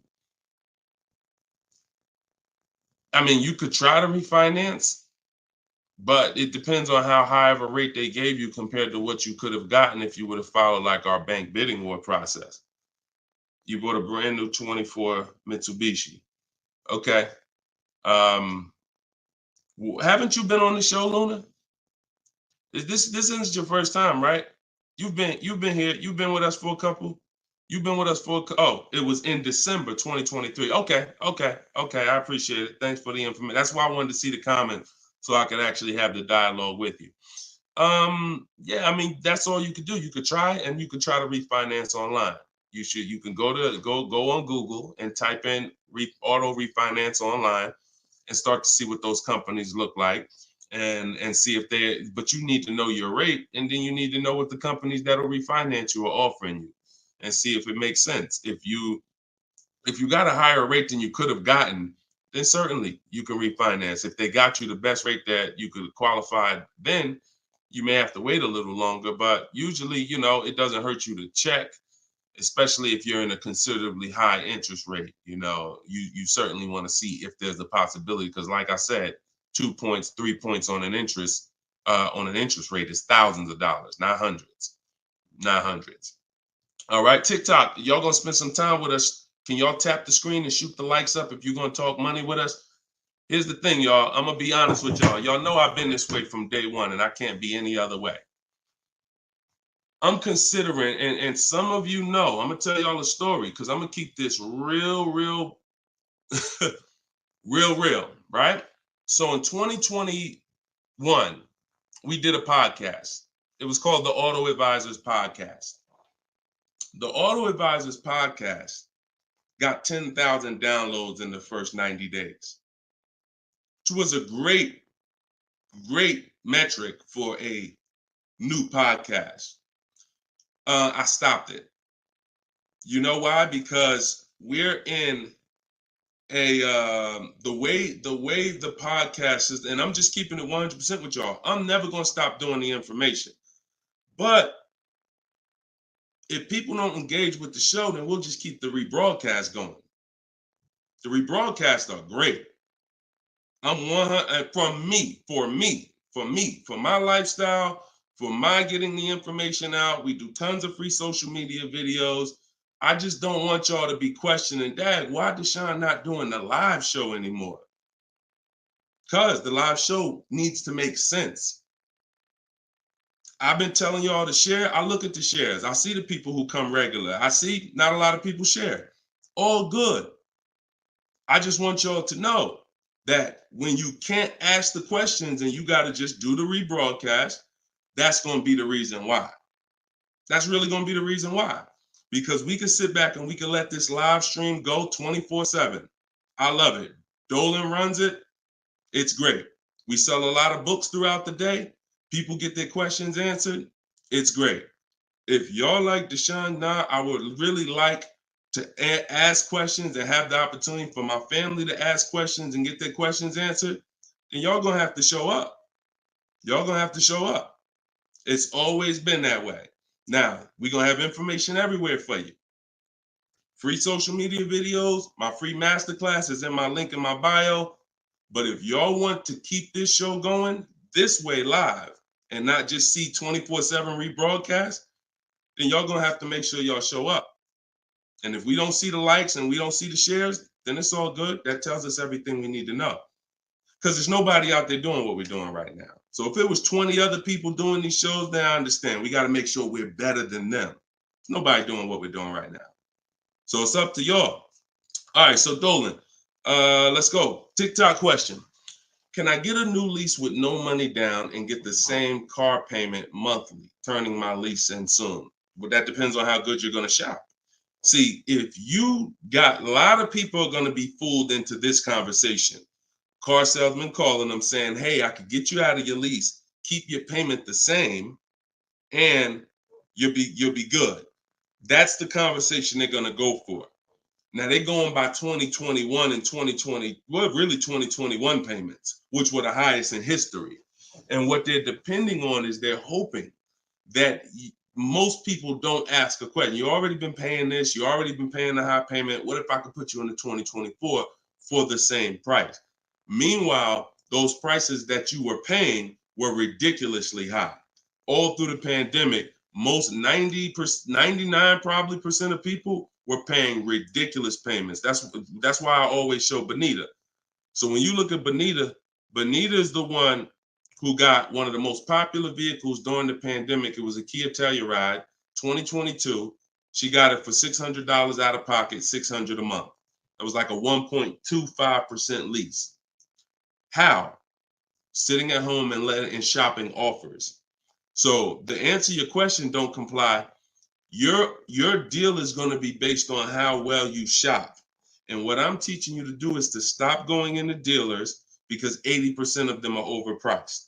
So you're going to go into a dealer, do your test drive, and then you're going to come home and you need to get at least 5 offers. Now you could do it my way. In my book, I have a strategy called the 25 to 5. We go online, we go to the dealer's websites, we put in what we want, 25 dealers' websites. It's a copy and paste template. Then we have conversations by email because out of those 25 dealers, figure about 10 are going to have a car we want. And then we're looking to get 5 to 7 offers. If you shop the right way, you're not shopping the right way if you don't see a $150 to $200 difference between your offers. You're just not shopping the right way because we know I've helped. Personally, we have about 1,600 people in our car shopping course, in my coaching program, and we probably have about 6,000 people who have my book. That's enough data for us to know when people send me their deals, 80% of dealers are overpriced. What's the message then? If you don't get 5 offers, you're going to overpay. Hands down. Not 3, not 4. Now, some people with Charles, if they're shopping for a really hot vehicle, like Charles got a Palisade a little while ago, he got 10 quotes.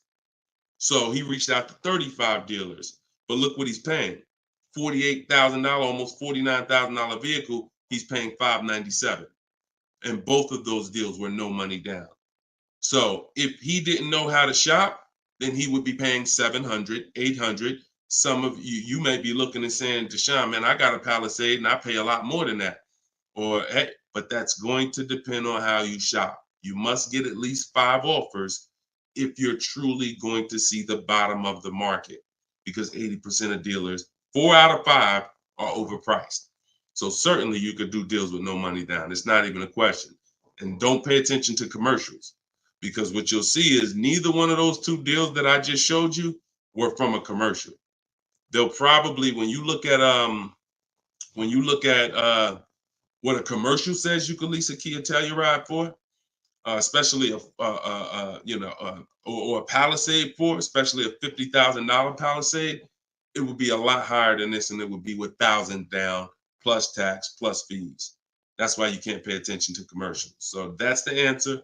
Don't pay attention to commercials and get at least 5 to 7 offers. If you do it my way, it's quick. Takes about 20 minutes to contact all the dealers, and then you're using my email templates. Because what you got here, this is very important, you guys that are going to have conversations with dealers by email.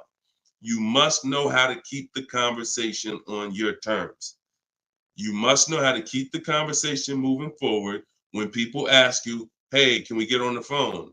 Hey, can I get your phone number to call you? Hey, when can you come in? You must know how to have the conversation stay on your agenda.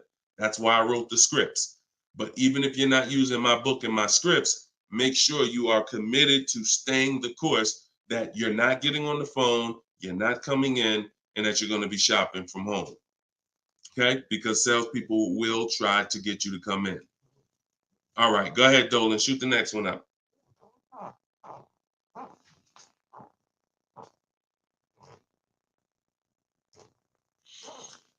Okay. Hi, the dealer wants to run my credit card. I just watched one of your videos and you said don't let them do that. They want to run your credit card for what? Let's give Bless the chance to type.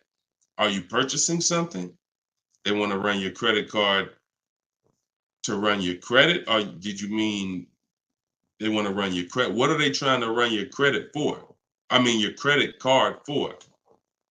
Now, if you have made a deal with somebody, when we make a deal online, oh, you mean running your credit? For what? What's the purpose of you running my credit? And that's not even what the ad. See, when you request your offers, you're requesting your offers by email. And we're always telling them assume tier 1 credit. There's nothing else for us to focus on. What is the purpose? Now, again, let the 80% do what the 80% do. Lie, tell you stuff. You need to have other dealers in your inbox to know. Sometimes people say, well, Deshone, this dealer said, this one dealer said they don't lease. I said, okay. How many other dealers that you talked to said that? No one yet. Okay. When 80% of them say that, that means they don't lease that car. One dealer, they might be having customers come in, don't know what they're doing. Oh, yeah, no, we don't lease. Oh, okay. Well, I guess how much is it to purchase then? So let the 80% do what the 80% do. When we shop by the numbers, and when you shop by the numbers, you win, because if this dealer lies, the other dealer is exposed that they lied. So one dealer says I can't lease, and then 4 other ones give me a lease offer. Clearly, you were lying. So don't worry about what one dealer says ever. That's why you need to be having multiple conversations at all times. Trying to get my payoff, my car finance. Shoot Jerry's. Can you put Jerry's question up from Facebook here, Dolan? Okay, trying to get my payoff. Thank you, Dolan. My car finance company says contact dealer. Should I contact dealer? What the heck kind of broke leg, half-wit finance company you with if they telling you call a dealer for your payoff? What's the name of the company? What's the name of the company? You got to realize how the banks is in bed with some of these dealers, and you're going to understand that. The dealers couldn't have did Hyundai.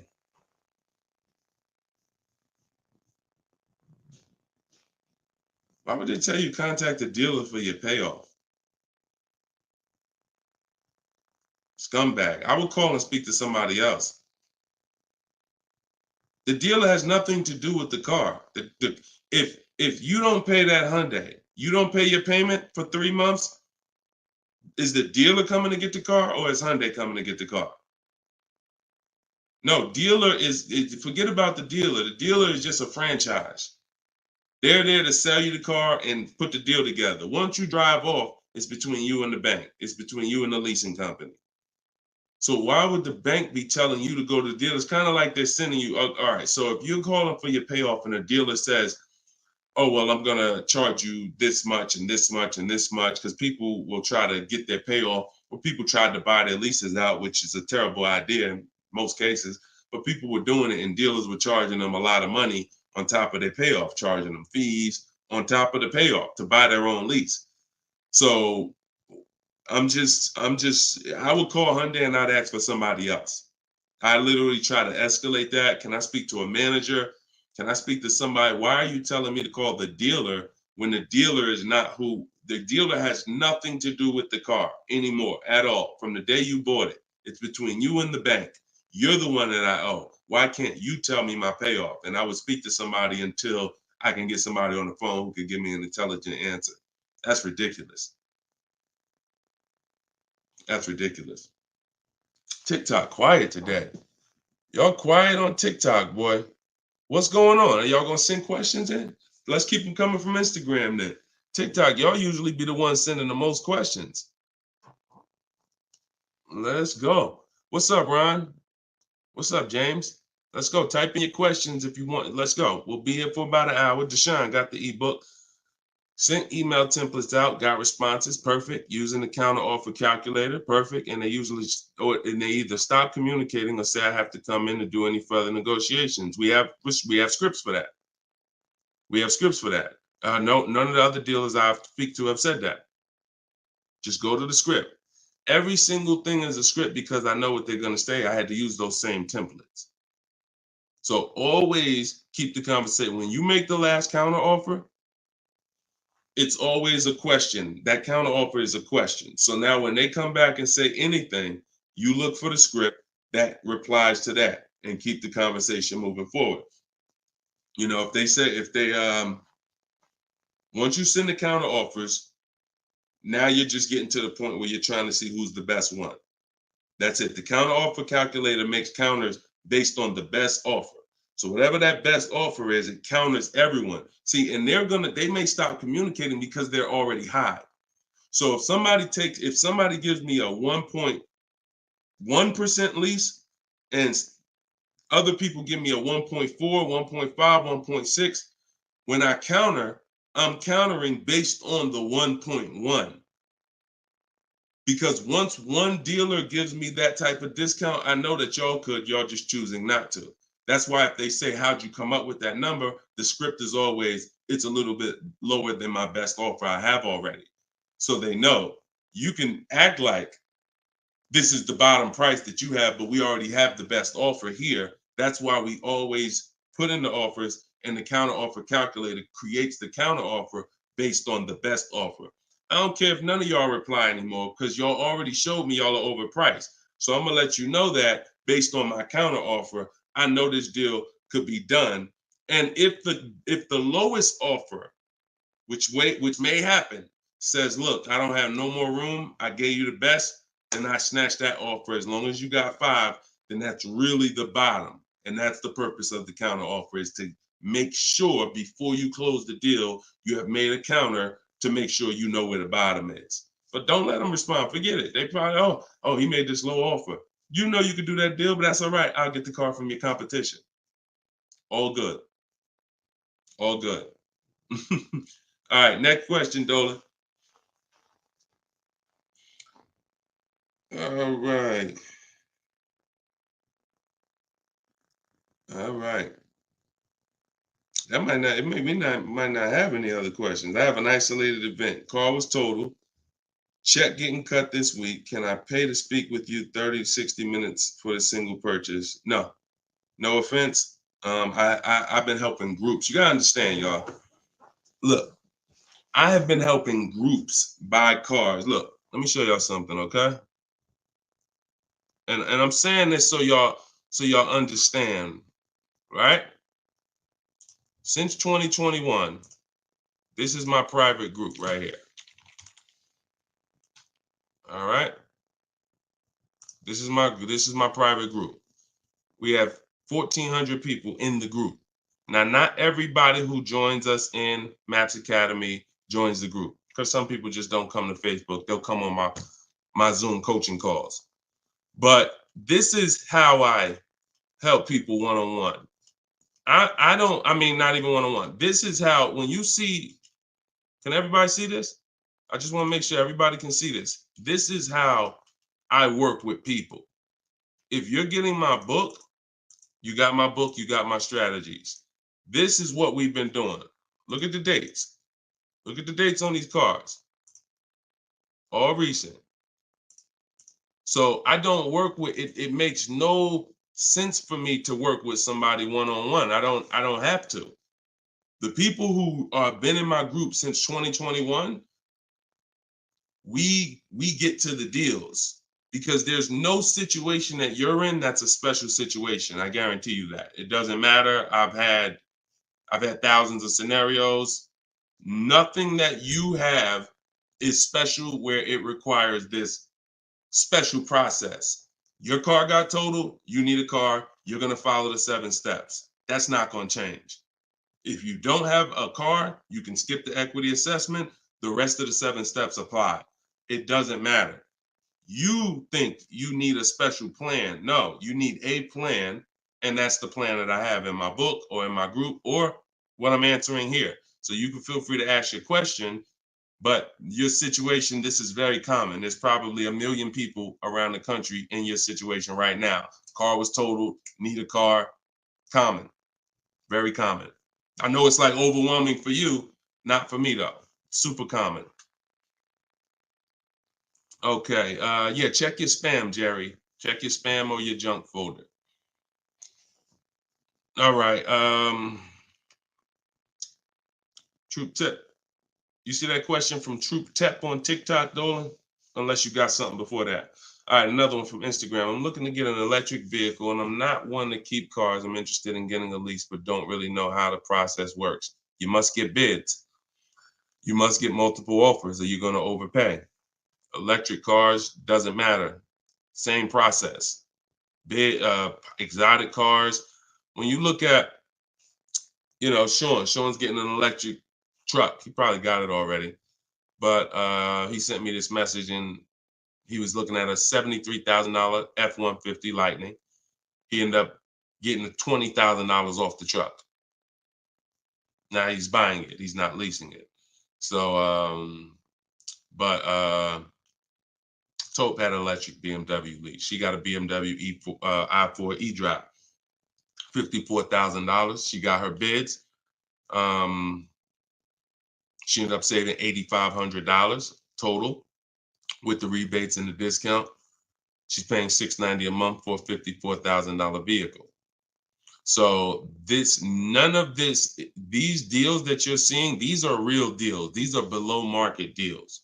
These are not going to be had going into dealers and negotiating because one, you're never going to get that deal from an 80% dealer. It's not going to happen. An 80% dealer will never discount the car enough for you to get the best price.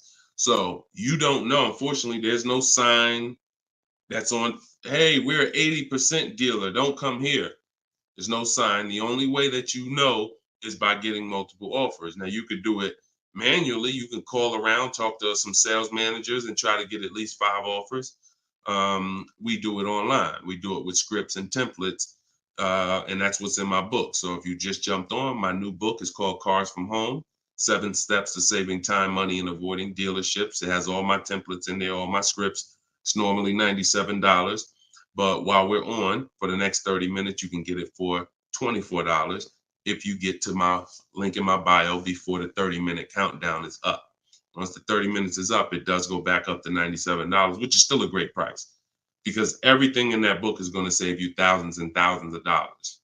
That'll be the most valuable book, but that's only if you want to use my scripts, my resources, and have me do the talking, which is you typing. But if you're going to do the talking, then I would call around and I get at least 5 offers, or you're going to overpay. No doubt about it. At least 5 offers. Okay. You can't calculate a lease manually. You can't try to calculate a lease and think. And even if you can calculate a lease manually, you still don't know what rebates are, what incentives there are. Sean didn't know there was $15,000 in rebates. How did he find out? Multiple offers. The best offer ends up revealing, wow, it's $15,000 in rebates on this truck. He wouldn't have knew that just walking in and trying to see, all right, what's the best deal I could get? 80% deal is never going to tell him it's $15,000 in rebates. So multiple offers is a must. Okay. Go ahead, Dolan. Great question. I'm new to your platform. I joined late. What do you recommend I do? I'm not sure I understand the question. What do I recommend you do about what?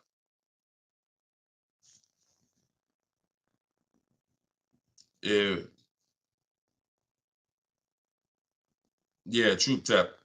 Send a follow-up question to that because I don't really know what you mean by that. What are you're new to my platform? Are you talking about this show? Just be a little bit more specific with your question. Let's see if we can get you an answer. Swagger at Instagram says, I have an S550, still owe 40 grand. I plan on paying it off by summer 2025. Should I trade it for an S63? Run a race and start another race. The whole nother race. So you buy a whole car, spend years to pay it off, throw tens of thousands of dollars at it, pay it off, and then go trade it again and do the same thing over and over again. Next time with a higher price car that you will throw more money at. This is the problem. You don't understand leasing. That's the problem. See, there's no way to make that make sense. You still owe 40 grand on the S550. You're trading in your cars while they're still losing value every year dramatically. This is what we call the depreciation curve. If you've been on the show, you've seen it before. If this is your first time, this is how you understand what's going on with your car. This is the unseen expense. So when you buy that S-Class, it's losing thousands of dollars every couple months.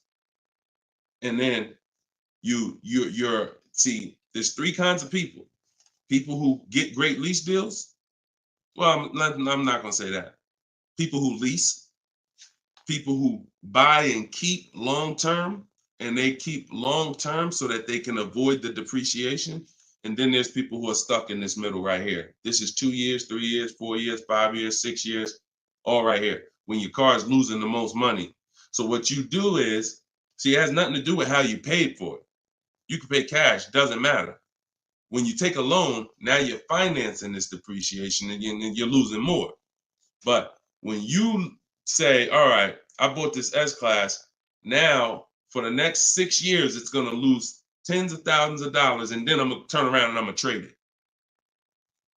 You never get to a point like where you can win for the purchase. See, some of you've been taught paying off the car is the win. No, it's not. Paying off the car is not the win, because if the car is still losing value like this, if this is the way it's still depreciating and you get rid of it anytime while it's like this, you lost. You lost. The key is to keep the car so where the depreciation starts to look like this. So now, if you were here and you had a 10-year-old S-Class or 11-year-old S-Class, maybe it's worth 10 grand. And maybe a year from now, it's worth 9,500. It's not losing that much value anymore. You outlived the depreciation. That's when you win. That's the purpose of the purchase. There's nothing else important about purchasing because it's expensive. There's nothing else important about purchasing. No other benefits, in my opinion, about purchasing other than I can get to the point where I get here. I can pay off the car. What does that matter? It's still depreciating. I'm losing thousands. Now I'm gonna go trade it in, and I'm not gonna get anything for it because I'm replacing the car in its deepest depreciation phase. And I just haven't learned about leasing. I was taught not to lease. So that money you're tying up, when we were in Mercedes, a great deal on an S-Class. A great deal on an S-Class would probably be, they did them a couple times a year, probably could get one for about 13 and change. That was like a great deal, right? So 13 and change, you're talking, dividing that into the MSRP, which was about 110. You're talking, okay, 1.2, 1.25, 1.3% lease on an S-Class, great deal. Now, y'all know I always teach the steal is under 1%. You're really not going to ever see an S-Class lease under 1% unless they just really want to get rid of them, but that's really never going to happen. 1.2, 1.3, 1.5 is the max. You're paying too much for a car you're leasing. But I want to give you a scenario. At $1,500, you're still under what you're paying for your car. See, because if I walked in and I wanted to lease a brand new S-Class, if I lease it and I'm paying $1,400 a month, then I'm driving a $115,000 vehicle, right? Now, if I decide I'm gonna buy that same $110,000, $115,000 vehicle, every $1,000 is about how much per month, everybody, if you know. Some of you seen the video, some of you talk. Every $5,000 on a that you're going to borrow on a loan is about how much per month? $100. Exactly. So when you look at a $120,000 vehicle, 115, that's a payment of $2,300 a month. No money down. See, we don't talk money down because money down confuses you. In a lot of cases, it confuses you. When you look at the deal with no money into it, no money, now you can start to see how much money you've kind of been missing. Evaluate the deal with no money. Then you choose to put money down if you want, but you evaluate it with no money. So now you got a brand new S-Class, great deal on a lease, $1,400 a month. You gotta buy that to purchase the same exact S-Class, $2,300 a month. And then you get people who might be like you, who say, you know what? I ain't gonna get a new one. You haven't learned about leasing yet. You say I ain't gonna get a new one. I'm gonna get a pre-owned one. I'm gonna get a pre-owned one. And you look to get, instead of paying 115 for a brand new one, you look to get it for somewhere probably around 70. You look to get it for somewhere around 70. Every 5,000 is $100 a month. What's 70,000 cost on a payment, y'all? Every 5,000. So you're talking 50 grand, another 20, that's 400, that's 1,400 a month. That's 1,400 a month. So put these numbers together. Great deal on a brand new S-Class. 1,400 a month, leasing it. Great deal on a brand new S-Class, buying it. 2,400 a month, no money going into these deals. Great deal on a used S-Class, 70 grand, 1,400 a month for 5 years. Now, here's where we jack it up. Oh, well, I'll just put some money down. I'll put like 15 grand down. I'm going to take a 6-year loan, God forbid, 7-year loan, stretch the payment out, try to get that payment around $1,000 a month. You don't realize you can't change the numbers by putting more money into it. That doesn't change the actual overall. If 15 grand comes out of your pocket up front, that doesn't change the fact that of the numbers. That's why I break down the scenarios with no money down going into them. So what I would say, if you need to decide if you're going to keep the S-Classes long term, then you should be buying them. If you're going to keep them 8+ years, then you should be buying them. But if you're not keeping these cars 8 years, then you should be shopping for great lease deals because you're just throwing thousands and thousands of dollars away. Same price you paid, same money that came out of your pocket for the last couple of years to drive that used S-Class, you could have been driving and leasing a brand new one. And I know what comes with a used S-Class, brother. I know it. Been with Mercedes. I was with Mercedes 5 years. I know the maintenance. I know the brake replacements. I know the service Bs. I know how much it costs to have an S-Class pre-owned, no warranty, and everything that happens is on you. So we're not even taking into account the maintenance and the repairs that you have to put into that S-Class that you wouldn't need to put into a brand new one that you lease if you just stop listening to people who told you that you shouldn't lease cars. No doubt about it. So that's the best advice I could give you, brother. All right, go ahead, Dolan. Shoot the next one up. Use your pointers to get a new 24 GB80 Genesis. Salute. Enjoy it, Austin. Great deal. That's what I did. I worked the deal, no money down, got them the low, then hit them with the down payment, plus went and pre-approved. There you go. There you go. See, you're able to understand when you're shopping with no money down, no money going into the deal. Don't show me what anything looks like putting money into the deal. We determine if we want to put money into the deal later. Shop, get the best price on the car. Find the dealer who's going to get the best price on the car. Then we'll work out the finances. Then we'll work out the details. Most people go right to the, all right, what's the monthly payment? All right, what should it, how much should a brand new GB80 be? Depends on who you buy it from. Depends on what they sell it to you for. First things first, we got to find a dealer that's going to sell us the car for the lowest price. Good job, Austin. Congratulations, man. GV80 is a nice vehicle. Enjoy it. How much should CPO normally charge? How much should certified pre-owned normally be charged for Genesis G70? You haven't seen enough of them. So if I'm looking at a used, so example, I got a 2020 Infinity truck that I got year and a half ago. If I went in wondering how much it should cost without knowing, then the market's going to tell me. Now our goal is to get below market deals. So whenever we're getting below market deals, we are always we need to know what the market is first. You can't get below market deals if you don't know what the market is. So when we're getting offers on new cars, it's easy because we can see what the market is with all the offers we get. We get 5 offers, we get 7 offers, we can see what the market is. And we can see the low side of the market, we can see the high side. You got to do the same thing with used cars. And you go on every marketplace, we use 8 of them.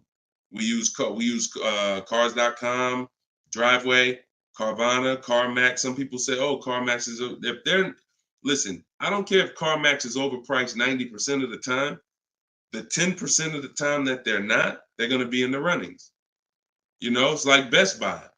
I know Best Buy is going to be overpriced for electronics 90% of the time. But when I needed to get an iPad for my wife, Best Buy had the best price. So if these people need to be in the runnings or you're going to overlook some savings. So yeah, we'll look at, CarMax, Driveway, Carvana, Carfax.com, Cars.com, Auto Trader, Car Gurus, eBay Motors. So we're looking everywhere there used cars. And then we're going to look and we're going to sort by lowest price to highest price to see where the low side of the market is. Then we do our narrowing down. I need to know what the low side of the market is. If it's 24, if it's 4, when I was shopping for my truck, the low side of the market was 30 to 31 to 32. That was the low side of the market. So when I saw it and I narrowed it down based on Carfax. This is how we narrow it down. This is my system. All in my book, all of what I teach, all of my live shows, this is our system. Narrow it down by title history, then service records, then accident history. Then we need to check the original MSRP. Can't get a good deal on a used car without knowing the original MSRP.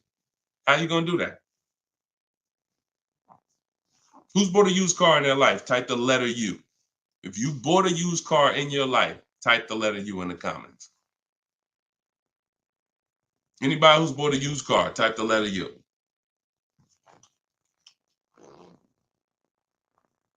Okay, Cash, I see you. Andre and TikTok, I see you. Okay, Cash, all right. King of Rap, I see you. Okay, if anybody bought a used car, okay. How you get a good deal without knowing what the car was originally? I gotta tell you, I'm the bad news first person. I can lead you to the good news. I gotta tell you the bad news first though. Think about that. How am I buying something used knowing how much I'm saving without knowing the original price of the item? 2 reasons. 1, I need to know the original price to know what real discount I'm getting. 2, I need to know what's in the car. So when I narrowed it down to I had 4 Infinities that I had narrowed it down to. They were all white. They were all asking between like 31 and 32, similar price range. This is where we get in trouble at. I pulled the original window stickers of the cars. I see that one of them brand new was 46. One of them was 48. One of them was 52. And the one I got was 54.5, brand new. So I'm able to see the discount percentage. In my book, I call this the true value percentage.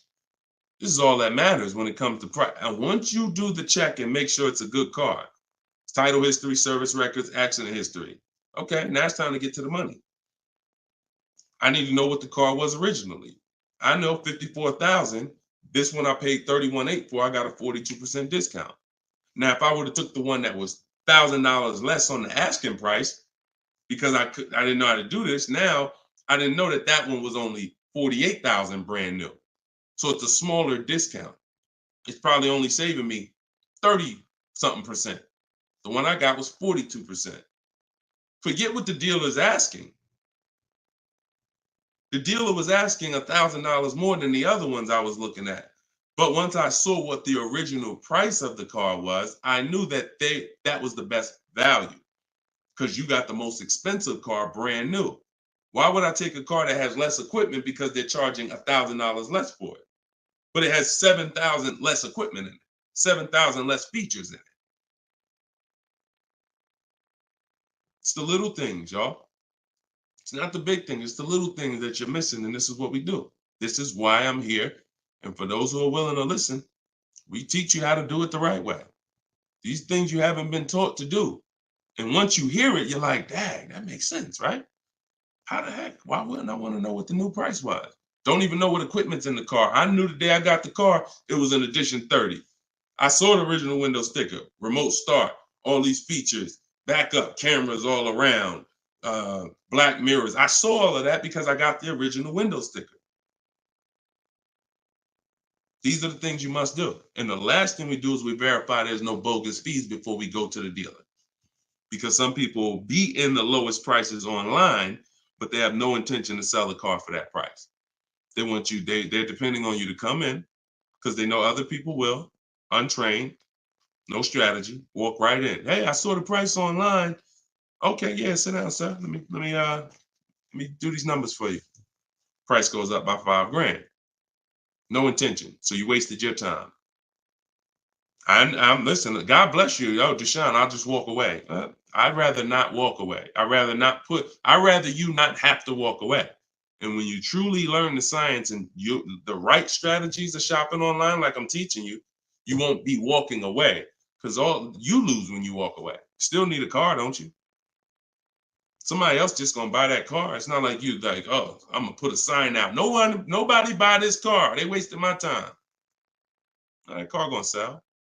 So it's best to learn, how can I make sure I never put a dealer in a position to waste my time?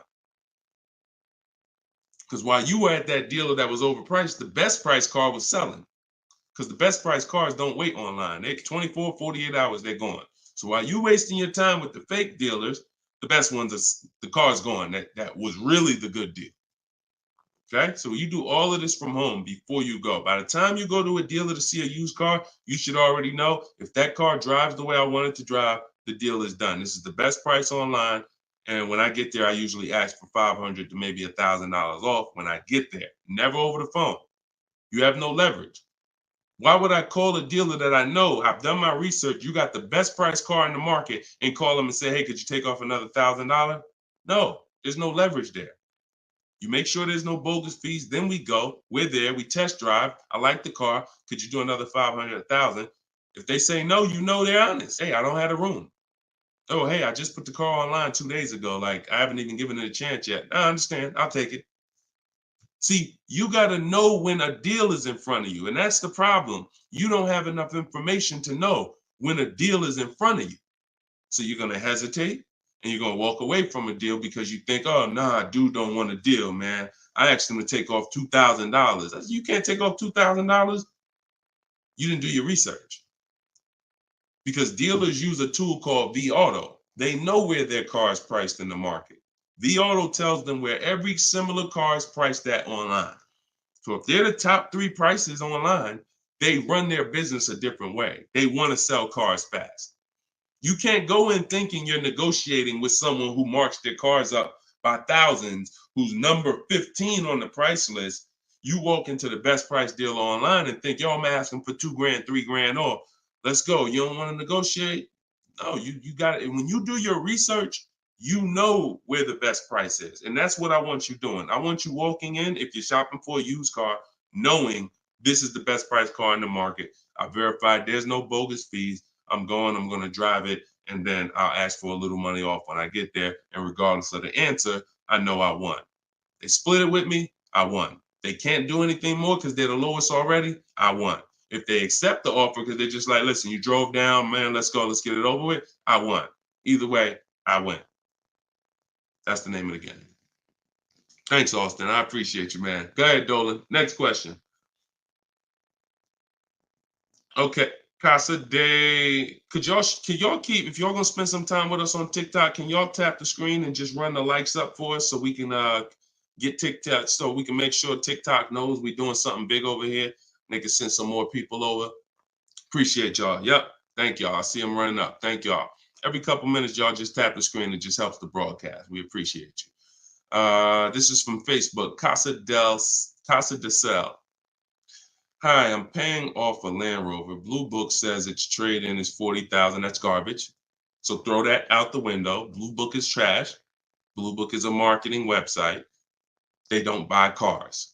And so what you want to do is you want to get a real number, which is an offer.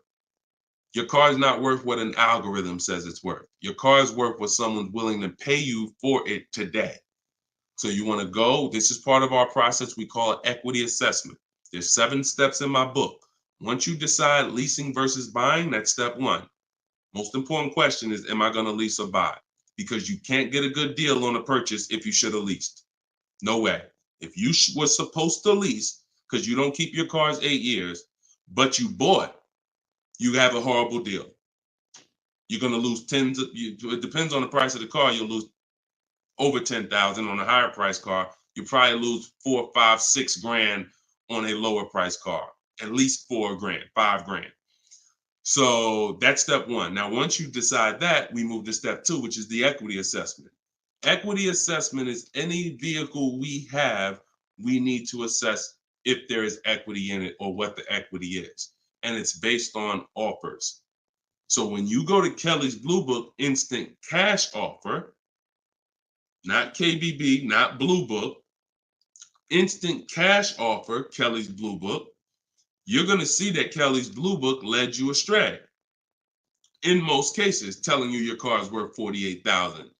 Because this is when we begin to expose that Kelly's Blue Book was a marketing website and they would tell you anything. Kelly's Blue Book is owned by autotrader.com.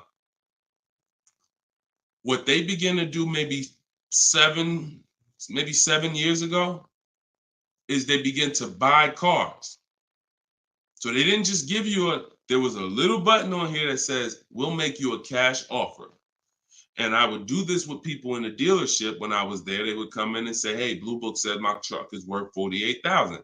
I said, oh, really? Well, and I explained to them that Kelly's Blue Book is an algorithm site, but they do have this feature where you can click a button and you go through a nice 5-minute appraisal and they'll make you an offer themselves. So now let's go through this and let's find out what they're going to offer you. And you go through the 5-minute appraisal and they make you a cash offer, and it's usually $2,000 to $3,000 less than what they told you your car was worth. So they'll send you into a dealer fighting for a number that's not real, and you're looking unresearched, unaware, walking out saying, oh, well, I know my car's worth 48. So that's why we don't use them.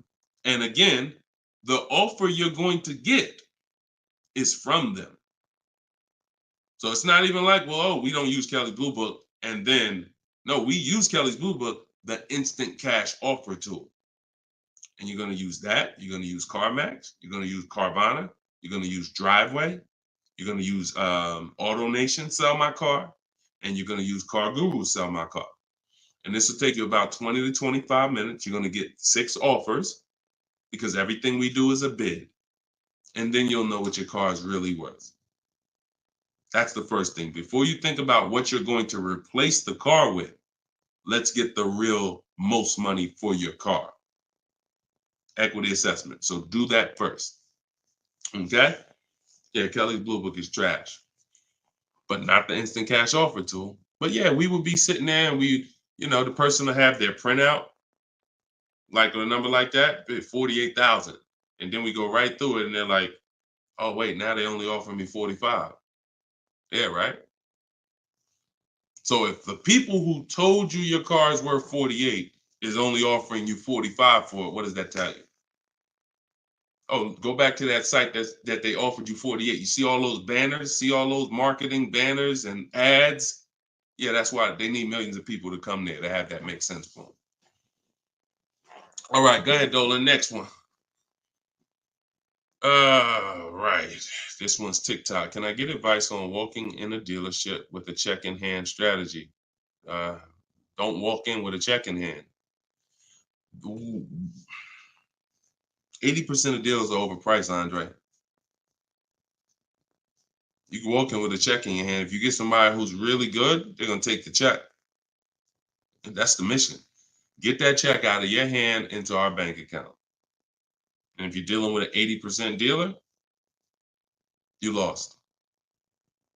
See, again, I'm giving you boundaries so that you can understand. If you break the boundaries, if you choose to go over the boundaries, that's fine. But I've been doing this for a very long time, and everybody that knows me, everyone that's close to me, be it here in New Jersey or be it in my group, they know that I'm the person who helps you save the money on cars. I would put my money against anybody that I'll get a better deal than you. Now, if you're shopping, I wouldn't put my money against any of my people who learn from me. Anybody that learns from me, I wouldn't bet that I could get a better deal than them. If we got the same time frame, we're gonna get about the same deal. But somebody who has no strategy, just shopping, going into dealers, I'll put any amount of money. I bet you $1,000 today that I get a better deal than you without even leaving my house. So I want you to be in that position because you don't know who you're dealing with. If you're in an 80% dealer, they knock off $3,000 for you, $5,000. You think you won? Look,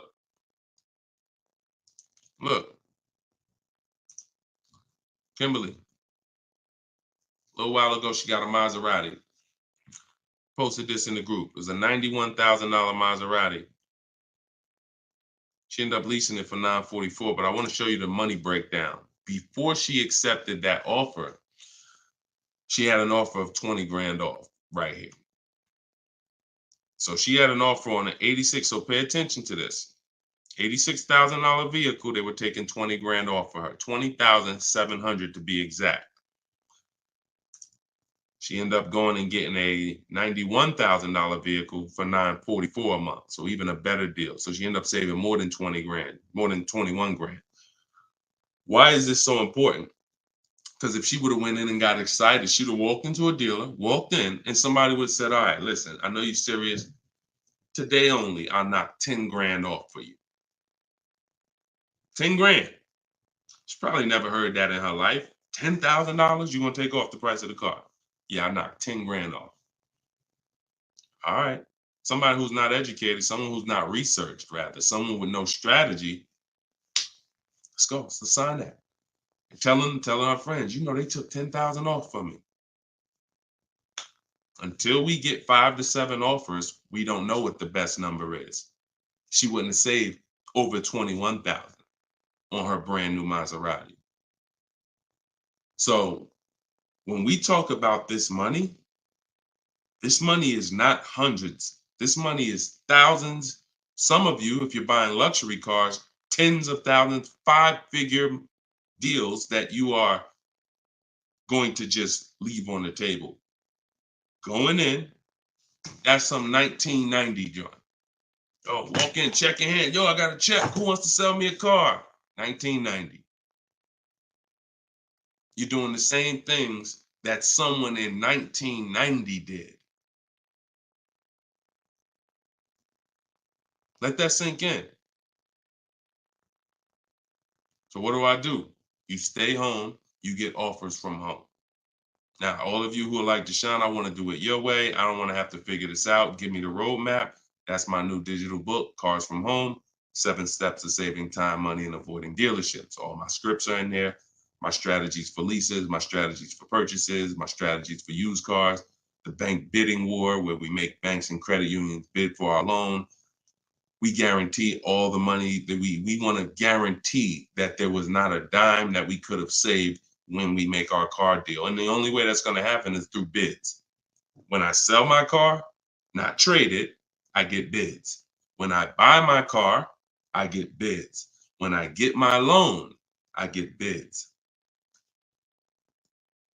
You walk in with that check, man, that check won't be in your hand very long. So everybody could get the book for 75% off. It's normally $97. But in my TikTok bio, click the link in my TikTok bio. You won't leave the broadcast, so you could actually come and catch the last couple minutes of the broadcast. But go there as long as you get there before the timer. It's 30 minutes. Once the timer hits 0, it's back up to $97. And if you're on Facebook or if you're on YouTube, we got a link in the comments section for you. If you're watching us on a television, then you can use your camera and you can scan the QR code and it'll take you there. Get your book for 75% off, and you'll have these strategies for the rest of your life. And I also update that book. Some people say, man, is the book available in print? There's too many things that change. I change scripts. I change templates I use, websites change, Vroom went out of business. I need a digital book. I can update the master file so that way you open this book a year from now and it's updated. So you'll see some of you got it 2 months ago and you open it today and you're like, wait, I see something a little different. Yeah, because I update the book regularly. So get your copy before. And even if it goes back up to $97 and you missed the welcome offer, what are you going to save? What do you really think? How much money do you think you're going to save using my stuff? That's what you should be holding me accountable to. I'm going to get Deshone's book, and I want to save the same amount of money Deshone would have saved on this deal. And when you see these people, Bonita, when you see Kimberly, when you see Sean, when you see Eddie, all these people I share throughout the shows, they're getting the same deals that I would have gotten. But they were just like you. They weren't in the car business 14 years. Frina, she just got this Jeep a little while ago. Look, 2024 Jeep Grand Cherokee.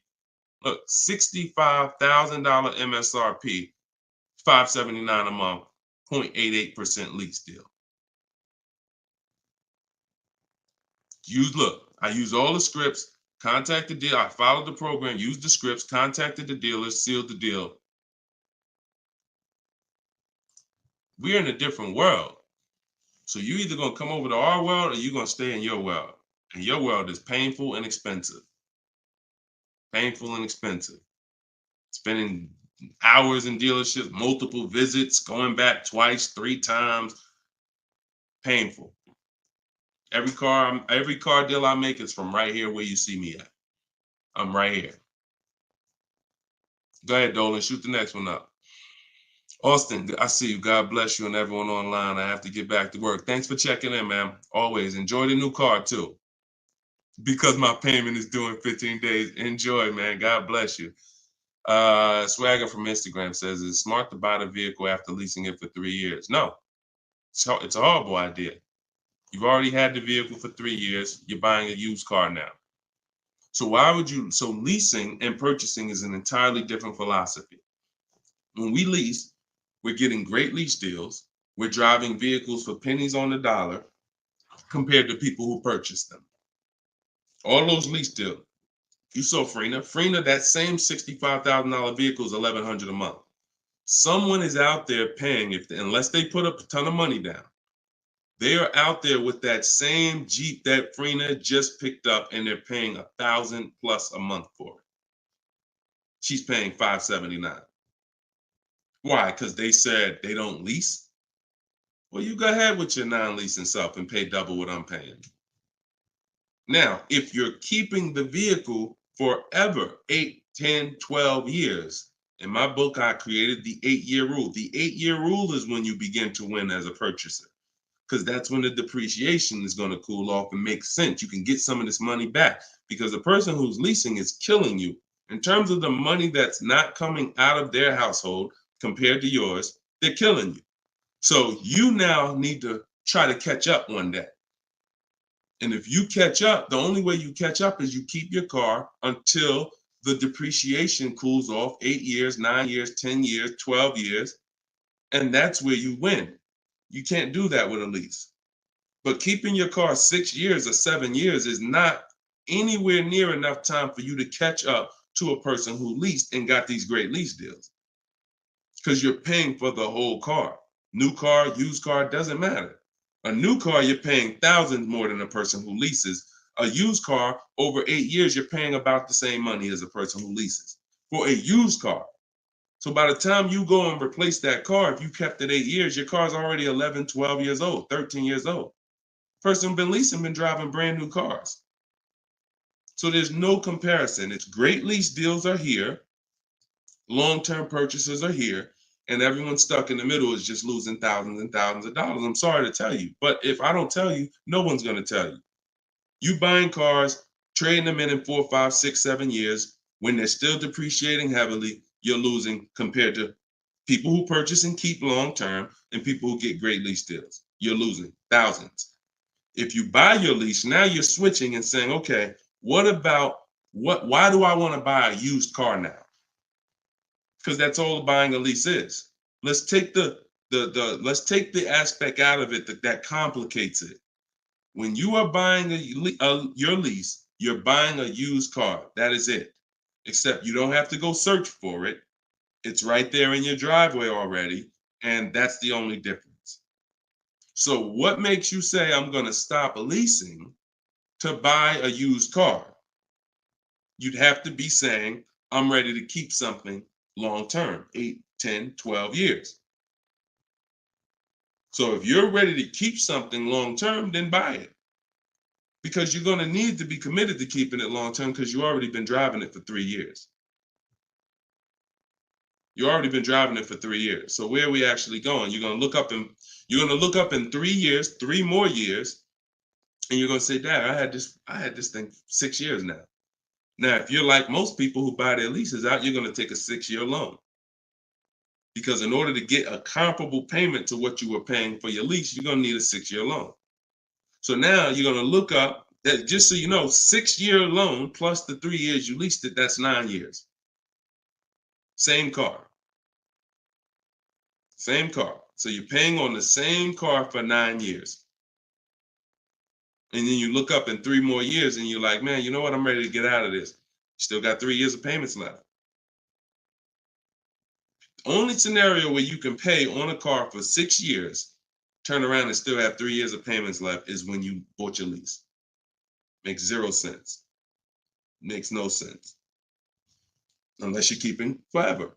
That's a different story. You want to keep it till the wheels fall off, then buy the lease. It's the only way it's going to make sense because you're paying so long on a car, the same car, you better be keeping it long enough to have it make sense. And that's not 5 more years. Your loan ain't even paid off in 5 more years. Buying your lease is a horrible idea for most people. Horrible, horrible, horrible idea. And it's just because what you don't want to shop. You don't want to shop. You don't want to get in the market. Old strategies, you're scared. New way, sitting at home, get bids, let the deals come to you. Because that's what I see. I saw tons of people buy their leases for the last 3 years because they were just scared to shop. Oh, it's not now here. I don't want to. We've been making deals since the pandemic. Deals been out here for people who shop and know how to get deals. So unless you're changing your whole philosophy, I'm stressing to you how bad buying your lease is. All right. This one's Instagram. If I'm searching for a car, but I want a specific trim, should I search the entire market for only that car and the trim level I'm looking for? If I want a specific trim, that's the reason why I use the 25 to 5. 25 to 5 strategy in my book is what we do for new cars and leases. Because when you walk into 2 dealers, it's another reason about not shopping this limited way anymore. If you're shopping from 2 dealers, all you have is what they have. If 2 dealers don't have the trim, you ain't got nothing. When we reach out, we're connecting with 25 dealers online. So if that car is out there, I'm giving 25 dealers. I'm shopping out of 25 dealers inventory. So if no one has it out of 25 or only 1 or 2 have it, now I know that car is just super rare. Or maybe it's about to sell out. Maybe it's like that happens sometimes where like the 2024s are all gone, but the 2025 haven't come in yet. There's only a few 2024s left. But yeah, I mean, we shop wide. We shop wide. Several people who are learning from me and you're getting deals, they drove. A lot of those people that I showed you throughout the show, they drove 45 minutes, an hour and a half to get to the vehicle when they're picking it up. Look at Sean. Sean specifically And this is how important. I'm gonna let someone else tell you why shopping this way is the best. Because he said, look, he saved. I said I said you're saving over 20 grand with the discount and the rebate. But the only way to know is this the best deal is to compare to the other offers. Because again, I don't know if you could look. I sold a Maybach back in 2015. It had a $20,000 rebate on it. So I don't know if the rebates is 15. What if they got a $20,000 rebate on that? Now that was a $260,000 vehicle, but still, you just never know. So I said, if you're gonna compare it, you're gonna compare offers. He said, yes, I got about 15 quotes. He said I couldn't find anything under MSRP. He ended up expanding his search to 150 miles to find this deal. So he's driving probably 100 miles somewhere. I doubt it's all the way 150 miles, but maybe he's driving 100, 120 miles. But look what he's saving, 20 grand. So we don't do local because you only buy your car once every couple of years. So you buy your car from who makes you the best offer. You service your car from where it's the most convenient. Yeah, we drive to get our deals because most of the time the dealers that are near you, they feel like they own you anyway. So when they see the zip code, they think, oh no, we don't have to make, this person's local. This person's 20 miles away. No, we're not gonna do nothing crazy. But when those people who are 100 miles away from us see us pop up on their computer, and they're like, oh wait, we could take a deal from our competition. All right, let's do this. Sometimes they'll beat the deal that your own local dealer won't get. Your local dealers are charging you the most money. Local dealers are hands down most of the time charging you the most money. Everybody close to you, because they just like you close. You ain't gonna shop. The statistics show you shop 2 dealers before you make a deal. That's what the statistics show. Look, right here. Let me show you something. When I tell you, look, no offense, I wouldn't be trying to help you if I could, but I gotta keep it real to you. This is all stuff we know about you. Look, how many dealers does the average person visit before buying? 39% future car buyers plan to visit at least 3. They won't, because the actual statistics show 4.2 websites a person visits, and then it's 2. It's actually 2. Hold on. Let's see where it's at. Only 1 in 3 potential. The answer's 2. I ain't got to tell y'all. People say, oh, I plan to visit 4 dealers. You ain't visiting no 4 dealers. You're going to get tired. Time you get to the 3rd one, you're going to be like, okay, this is getting old fast. I think we could get it over with. 2 is the answer. So if the industry knows that you visit 2 dealers before you make a deal, why would I give you a great price? So when you're using what I'm telling you to use and you're sitting at home and you're talking to 25 dealers, you have 25 dealers in your inbox.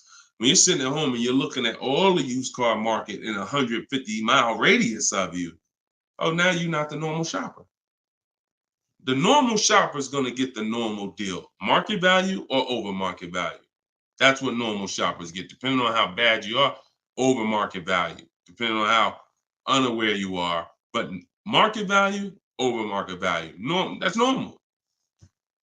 People with strategy, multiple dealers getting bids, below market. That's the difference. We shop wide. This local is dead to us. Local is dead to us, and it should be dead to you. I want you to kill it. All right, kill that whole mindset. I don't need to buy my car locally. I'll drive into the next state. I remember Shonda last year, California. She bought a Volvo, and she said to Sean, she's in our group. She said everybody in Northern California. She said my best deal. I think she was saving like $3 grand off MSRP. And she's like, but it's a dealer in Southern California, though, that's taking like $6 grand off of me with my Costco rebate. I said, okay, what you gonna do? She said, I just bought a plane ticket, $79. I said, there you go. That's what I would have did. That's a sweet plane ride. I'm taking a plane, $79 to save 3 more grand than my local dealer was gonna give me up here. Sweet plane ride. So local's dead to us. We go where the money is, and we enjoy that ride home. Nothing like driving home for an hour knowing you just saved a ton of money. So that's it, y'all. We've been on for about an hour and 15 minutes. We like to keep these shows right around there. In my bio, I do have the link to when I'm going to be live next. So I'll make sure that, as long as we keep doing these live shows, again, it's going to be up to you guys. If you guys continue to show up, if you guys continue to tell your friends, then we'll keep doing the shows. But if not, we can certainly do the broadcast, because the broadcast, people get value out of them. So we've seen it, for the last 3-4 weeks since we've been testing this, we've seen people get value out of the rebroadcast. So what's the point in Deshone coming live regularly if people are going to sit and watch the rebroadcast? So, but if y'all going to tell people when we live and bring people and share, then certainly we'll keep the live shows going. But the entire show is sponsored by my new digital book, Cars from Home. So if you want everything I teach in one place, you got it right there. We don't hold back on this show. We don't hold back in my social media videos. That's why they're, thank God, continuing to be seen by millions of people. But that's for different types of people too. So whenever you're navigating all my social media videos and you're trying to piece it together, some stuff is in there for high mileage drivers. Some stuff is in there for used cars. Some stuff's in there for leasing. Some stuff's in there for negotiation. Some stuff's in there for how to format your deal. So you're trying to piece all this stuff together. If you say, Deshone, I want this all in one spot, step by step, that's my new digital book, Cars from Home, 7 Steps to Saving Time, Money, and Avoiding Dealerships. And you can get it for 75% off in my TikTok bio, in my Instagram bio, or in the comment section on Facebook and YouTube. Also in my bio is a link, and we'll put one in there in the comment section as well, is a link to my masterclass that I did. It's called Everything You're Doing Wrong Buying, Selling, and Leasing Cars. So that's an on-demand class. You'll need about an hour. We go very deep on leasing versus buying there with scenarios. And I go over 23 mistakes that most of you are making. And, if you're going to really save money on your next car and every car, you're going to need to stop making those mistakes. So that is in my TikTok bio and my Instagram bio as well. And you can certainly just get in where you fit in. I make the information available. Get it how you want it. Just get it. All right. I'll see y'all on the next show. God bless you.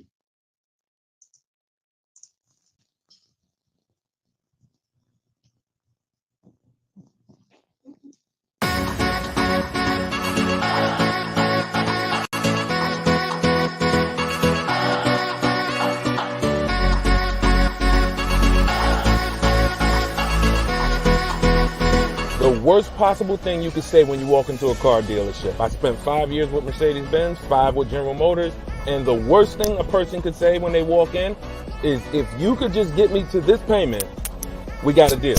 So your loan's probably still like 19, which means you got to pay to get out. You're upside down. It's called negative equity.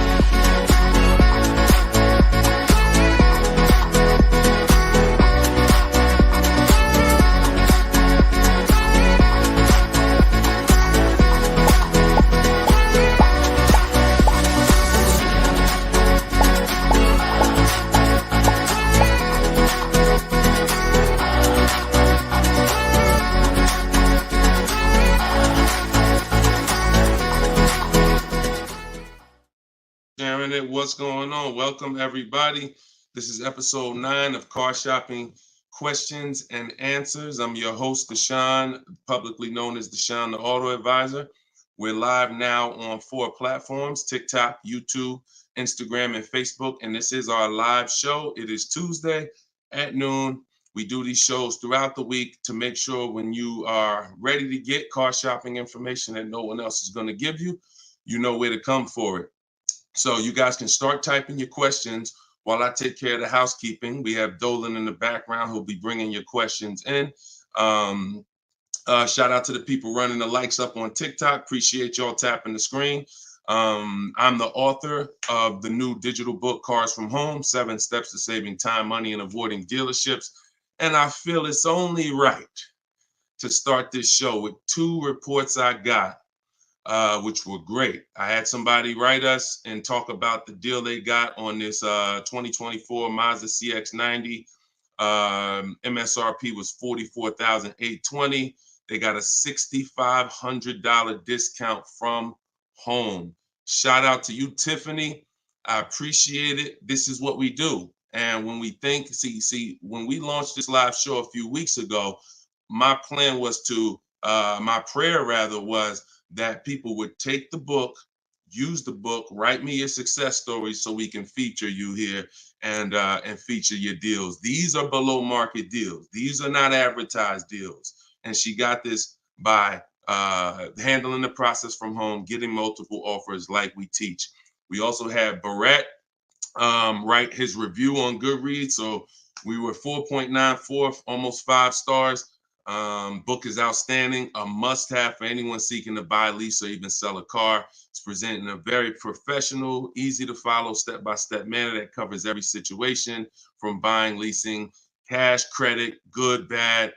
Although I've purchased and leased several cars in my lifetime, I learned new tactics to obtain the best value for my money, and it even has a wish list, yes, to help you separate your wants from your needs.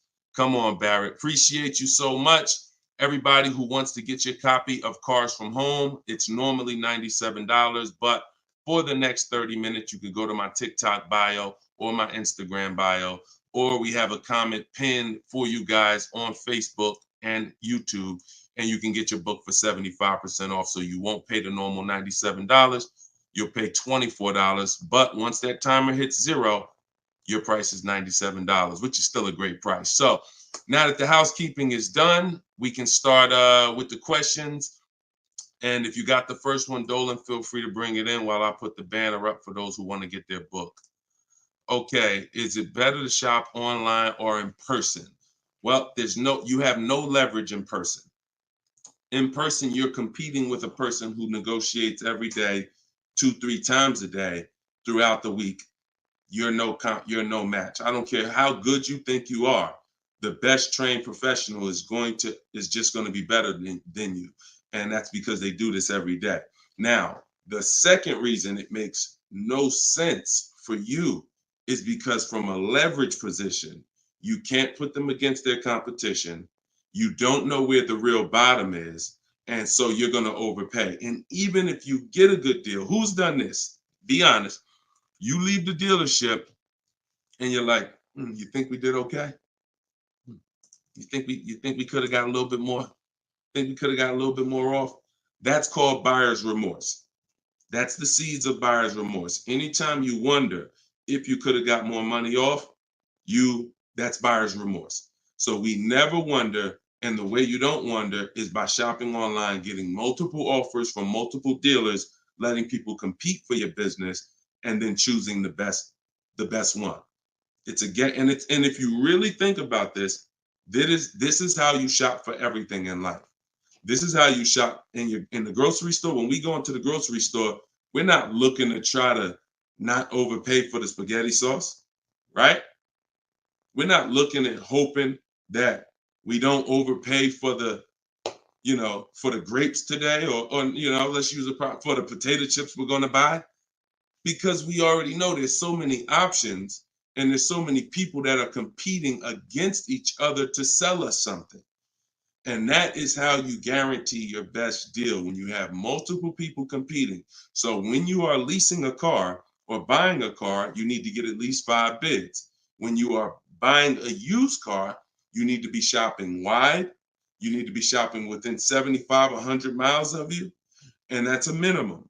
And then you need to be looking at all the websites that have used cars, so that by the time you make your decision, you've seen so many options, so many offers, that you have 100% peace of mind. Now, that's just when it comes to buying the car.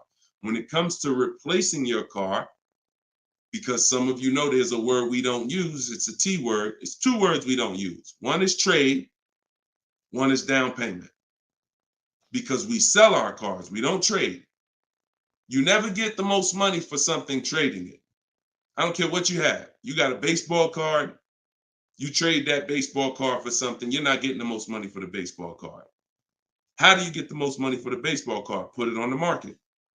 Put it on the open market and let the buyers come to you and see what the best offer is. Never going to be from a trade. Now, the only time we do have to trade is if you're in a negative equity situation. If you're in a negative equity situation, then, and you have too much negative equity, you're going to need to do a trade if you can't pay the difference. But other than that, you know, these are the things that these are the things I want you to etch into your mind. We don't trade, we sell, get bids. We get, when we get our loans, we get bids. And when we buy our cars, we get bids. That's how we guarantee that we get the below market prices that other people aren't getting. Okay? Go ahead, Dolan. If you got the next question, shoot it up. Okay, this one's from Instagram. What fees are included when you buy a car from out of state? I mean, if you're buying a car out of state, standard fees are, if you are purchasing a car, purchasing, not leasing, standard fees are tax, documentation, DMV.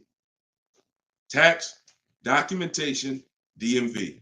I've worked for a handful of dealers in my life. I've never once had fees that were outside of those fees.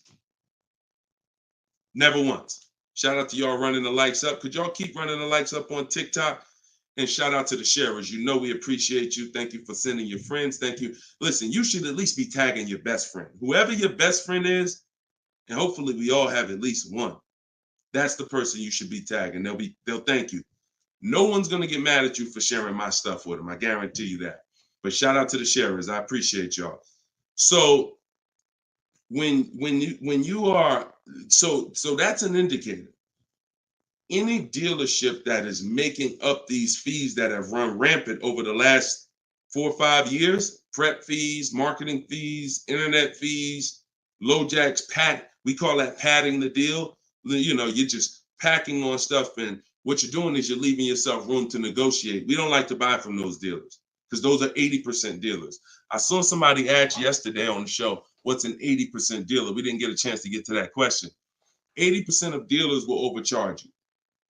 It's a competition. So what you're trying to do is find the dealers who are the best prices.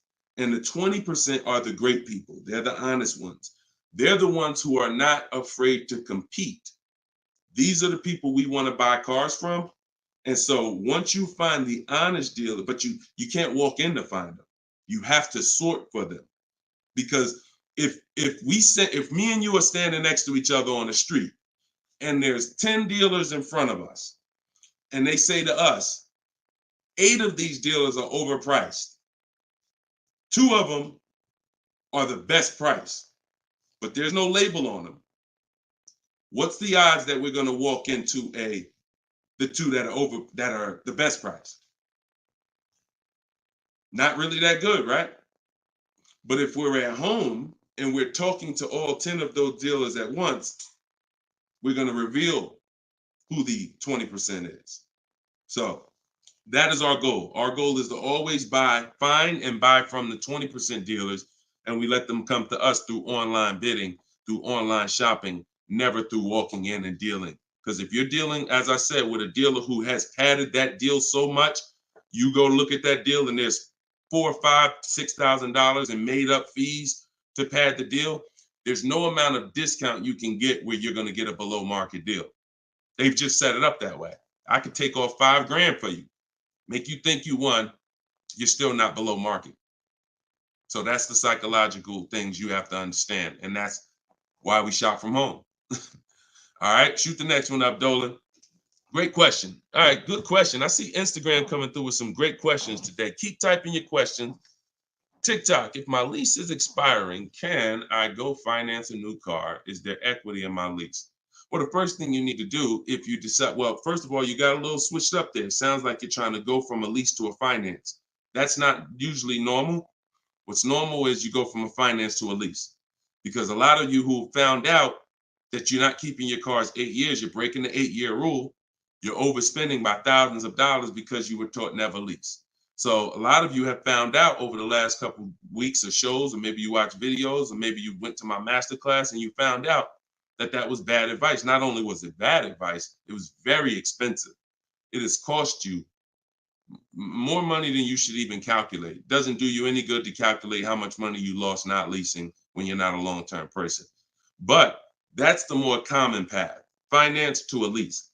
To go from a lease to a finance is a different mindset.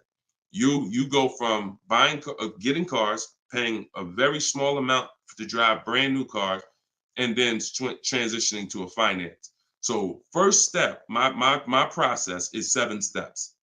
The first step is always to choose leasing versus financing. Good. Thank you, Mr. Silva. I appreciate you. Shout out to everybody tagging on TikTok. Appreciate you. That's the first step. I call that the most important question.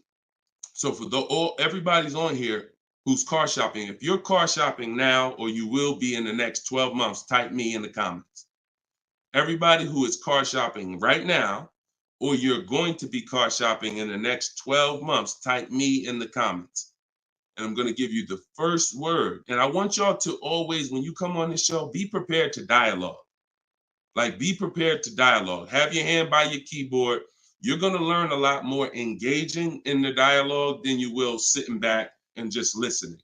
Active learners learn better than passive learners. Okay? So now, all of you who said me, I want you to ask yourself, how many years are you keeping the next car? Because this is the lease versus finance question. This is the lease versus buy. I'm not going to say finance because some of you are going to pay cash. This is the lease versus buy question. How many years are you keeping the next car? Gary said forever. Okay, there we go. So that's a good indicator till the wheels fall off, Joseph on Instagram. I see you. Okay, here's the question. 72 months. Okay, that's 6 years. You shouldn't be buying, Frankie. And I'm going to tell you why in 1 second. As long as it lasts. Now, when you want to try to get a little bit more specific than that, because sometimes you'll buy a bad car. It only lasts 5 years, where if we know we're going to keep this thing long term, we want to make sure we buy a car that's a quality car. That's what we want to make sure that we do. Buy a car that's a quality car. All right. So let's do, okay. So all of you, if your answer, I see you, Andrew, you 6, I see Teresa 10. Okay. Now, here's the rule. I call this the 8-year rule. The 8-year rule is based on when cars lose the most money. So it's not based on, see, some of you have been taught you pay off your car, get the title, do whatever you want. You want to trade it in, do what you want. I'm here to tell you that that's cost you because you don't understand the unseen expense. And the unseen expense is the one that's hurting you. That's depreciation. So the first thing you're trying to get when you're deciding I want a car is, how am I going to avoid big depreciation? Big depreciation. You buy a car for $30,000 today. What is it worth in 3 years? Even if you don't drive it. See, this is these are the things that you've been, oh, well, I want to buy a car. I drive as much as I want.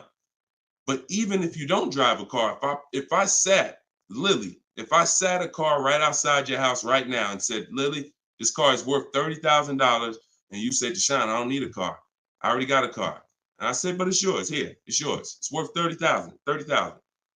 You don't drive it. You come back a year later. What's that car worth? Told y'all, stay by the keyboard. What's the car worth? See, we're going to dispel this myth right now, because some of you don't understand, because of what you've been taught, that you think, oh, if I buy a car, I could drive it. I don't pay for the mileage. I'm going to show you that not only do you pay for the mileage, you pay even if you don't drive it. See, look, Alvin said 24. Look, didn't drive it 1 mile. Days on Instagram said 24. Look, didn't drive it 1 single mile. That's probably accurate. So think about that. If that's many people will mention depreciating assets. That's a very common word, but we're now going deep on what that actually means. Depreciating asset means I purchase something, I acquire something, whether I use it or not, it's going down in value. If I use it more, it goes down in value more. So the first foundation that you need to get is leasing versus buying. This is why if you don't lease, but you should have leased, there's no way to get a great deal. Because when you get great lease deals, some of you seen Danielle. Danielle got an Audi A3, $44,000 car. She's paying $550 a month, no money down. So that's Danielle. So when you consider what that deal would, what that car would have cost her if she purchased it, no money down, probably would have cost her about $900 a month. $900 a month. Every 1,000, but every 5,000 is about $100 a month, depending on interest rates. 5-year loan. So foundation. So what you're trying to do is avoid the depreciation. Y'all know when I break this out, y'all know what this means. Some of you, if you're new here, you may not know, but this is what this means. This is how your car loses value year 2, year 3, year 4, year 5, but then it starts to level out. And what you want to get to, forget paying off the car. You could have paid cash for it. Doesn't change this. Deshone, I got a loan on it. Doesn't change this. This is the actual asset value. This is the car's value. Forget the loan that's attached to it. This is the car's value. So your goal in purchasing, if you want to avoid this, see, some of you buy cars, trade them in here. Trade them in here. That's 2 years, 3 years, 4 years. You're trading the cars in when they have lost the most value. And that's a losing formula. Now, there's 2 ways that we avoid this. One is long-term ownership. Who has a car outside? They've had it for more than 8 years. More than 8 years. Type me if you have a car in your driveway or in your household, you've had it for more than 8 years. Type me. I see you, Gary. Okay. Okay, I see you, Sergio. All right, more than 8 years. I see you, Twill. Now, this is where you win. Here's why. Your car is no longer losing value like this every year. Now it's only losing a little bit. Now it's only losing a little bit. You beat depreciation. See, the goal with a purchase is to beat depreciation, not pay off the car. You could pay off the car and still lose to depreciation because you replaced the car in the early life cycle. So if you are not buying the car with the intent to keep it long term, 8 years, there's no comparison to a person who's leasing. So there's 2 sides. One is the people like Danielle. One of the people who are like, Deshone, I'm not keeping a car 8 years. You should be shopping for aggressive lease deals, not normal lease deals, below market lease deals. That's what I teach. Or you should be purchasing, getting great deals, below market deals on purchases, new cars, used cars, with the intention to keep them long term. That's it. So that's all step 1. I call that the most important question. That my book is broken down into 7 steps. It's called Cars from Home, 7 Steps to Saving Time, Money, and Avoiding Dealership. Step 1 is the most important question.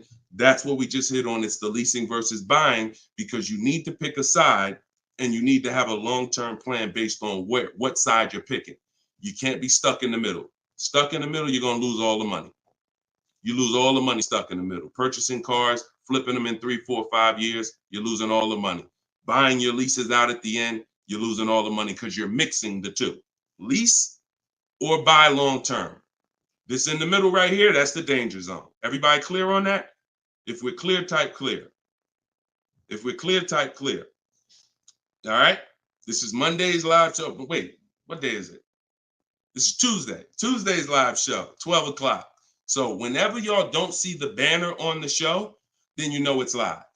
If you see the banner that says when we're live, then you know it's one of our rebroadcasts. But if you don't see the banner, that means we're live and you can start typing questions. All right, clear. All right, everybody's clear. Now let me hit the second part of Frankie's question. Okay, and for those who just came on, everything I teach is out of my new digital book. It's called Cars from Home. And you all can get it for 75% off. It's normally $97, but in my TikTok bio, in my Instagram bio, and in the comment section on YouTube and Facebook, we put the link there for you so that you can get your copy for it. You won't pay the normal $97, but you only got 30 minutes. It's a welcome offer. Once that clock goes down, to 0, your price is $97, which is still a great price. You saw how much money Tiffany just saved on her new Mazda, just using what's in the book. Saved herself, I think, $6,000. So go ahead. Oh, no. So, and then you move into the equity assessment. So once you decide, Frankie, which you already said you're only keeping the car 72 months, you should not be purchasing. Because if you purchase, we already went to what's going to happen. You can't win keeping that car 6 years and then replacing it.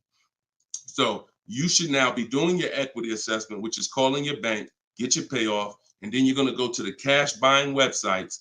Don't use algorithm sites because they're worthless. Car Guru, Sell My Car, CarMax, Carvana, Driveway, AutoNation, Sell My Car, AutoNation, Sell My Car. 6 offers, 3 are from dealers, 3 are from online buyers, and these are the best offers you're going to get. They'll cut you a check the same day. That's our bidding system. That is how we do our equity assessment. We do not trade our cars in because we're not going to get the money that they're worth trading, which I hit on earlier. All right. I know we got a lot of questions being typed. Dolan, you can shoot the next one in. Okay, this one's from Instagram. I'm looking to lease a GLS 450. Does Mercedes have any third-party restrictions on selling your lease? So I wouldn't concern myself with that. I'm going to tell you why. That's like trying to think about the purpose of equity on a lease is a bonus. Shout out to y'all running the likes up on TikTok. Appreciate y'all. If y'all could keep tapping the screen every couple minutes, if you could just give it a little tap, tap, tap. That just keeps running them up. Just every minute. Every time you hear something and you're like, oh, that was good. Tap, tap, tap. And it'll just keep the likes running up. Keep TikTok notified of what we're doing over here. So you never want to base the car you're going to lease on if it's going to have equity at the end. The benefit of leasing is driving cars for pennies on the dollar compared to what people purchasing them. And you're avoiding depreciation that people purchasing the vehicles are going to take. That's the benefits of leasing. Now, there's a lot of other benefits too. I mean, you're driving a new car. You're under warranty most of the time. Depends on how many miles you drive. So if you drive, 12,000 miles a year, most bumper to bumper warranties cover that. If you drive 15,000, maybe you won't have a little bumper to bumper at the end, depending on what you choose. Mercedes has a 4-year 50,000 bumper to bumper. But the benefits of leasing are what I just laid out. Equity is a bonus. We don't want to look, equity is not something we ever want to base the vehicle we're going to lease off of. It just doesn't, it's too many market changes that could affect it. A car could have high resale values now, and then in 3 years it doesn't, which means any equity will be eliminated because of the 3-year-old used car market. So you don't want to shop like that.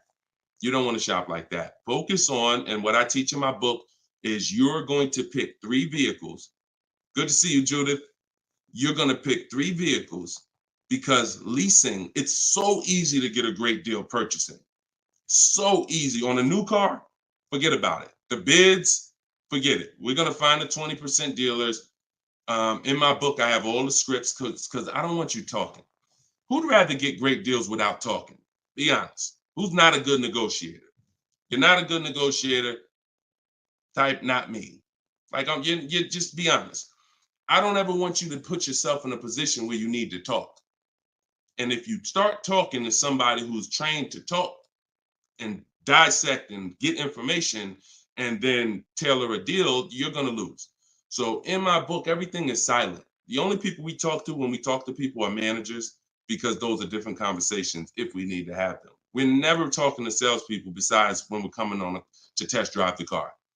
We're never talking to salespeople because we just don't know who we're dealing with. So when we're online, we're always typing. That's why I say go online. My strategy is called the 25 to 5. We go online and we contact 25 dealers, go to their website.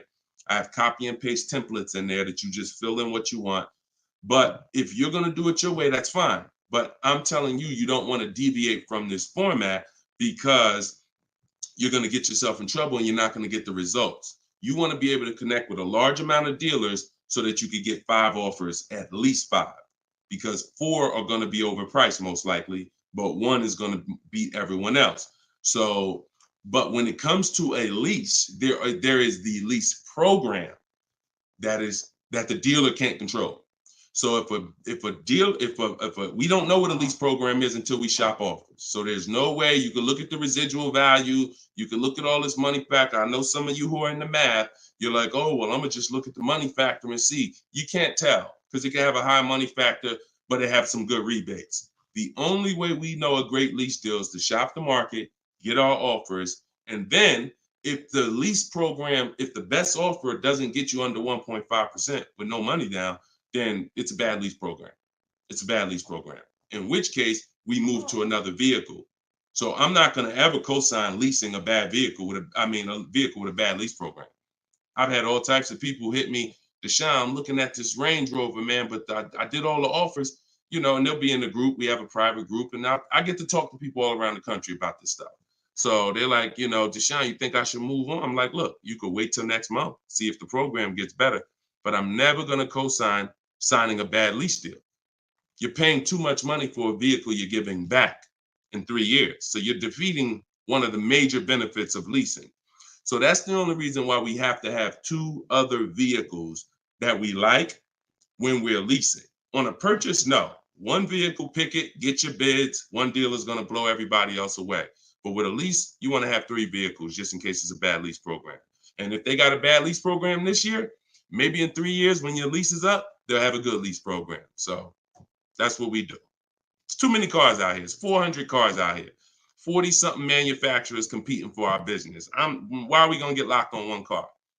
And the reason we're doing this, y'all, is because we're not shopping. You're not shopping. You're not taking the going out for the weekend and test driving cars seriously. You're about to drop 40 grand of your hard-earned money. You need to be, like I teach, shopping and not letting anyone disturb your shopping. If I'm looking for a car, I'll take a whole Saturday and go out or a Monday, and I'll go out and I'll drive 4 cars and be like, okay, that was fun. Don't sit down and don't talk numbers.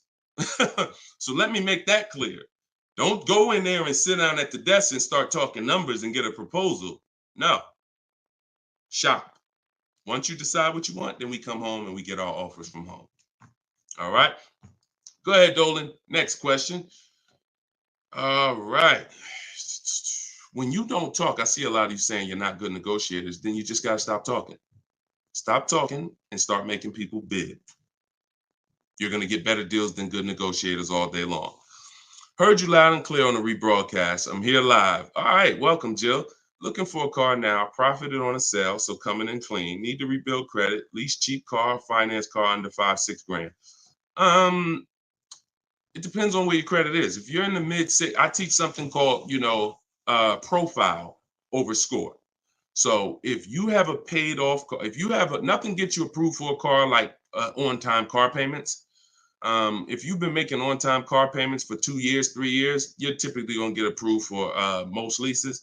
As long as you're not going from like a $450 payment to a $900 payment. But if I'm in a state where if I'm in that mid-6s, 660, 670, I go for the lease. If I'm in the low 6s, then I go for what I call a smart car, which is the car to set you up to lease. So your goal is to get the least expensive car you can get a loan on, quality car. You want to go small as possible, and small as possible for you might be you need a sedan. You might need 3 rows. But I teach something, and that's what we were talking about when I posted that review that Barrett wrote for our book today. He was like, we get a wish list for needs versus wants, because oftentimes we confuse these. Needs are things you can't live without. I need to have this, or the car's not going to do what I need it to do. I need to have it. Wants are things that you'd like to have, but you can live without. When it comes to getting a smart car, and it's not the little smart car, y'all. I have a different. That's a different meaning for us. It means saving money at the right time. That's what we call smart cars. Saving money at the right time.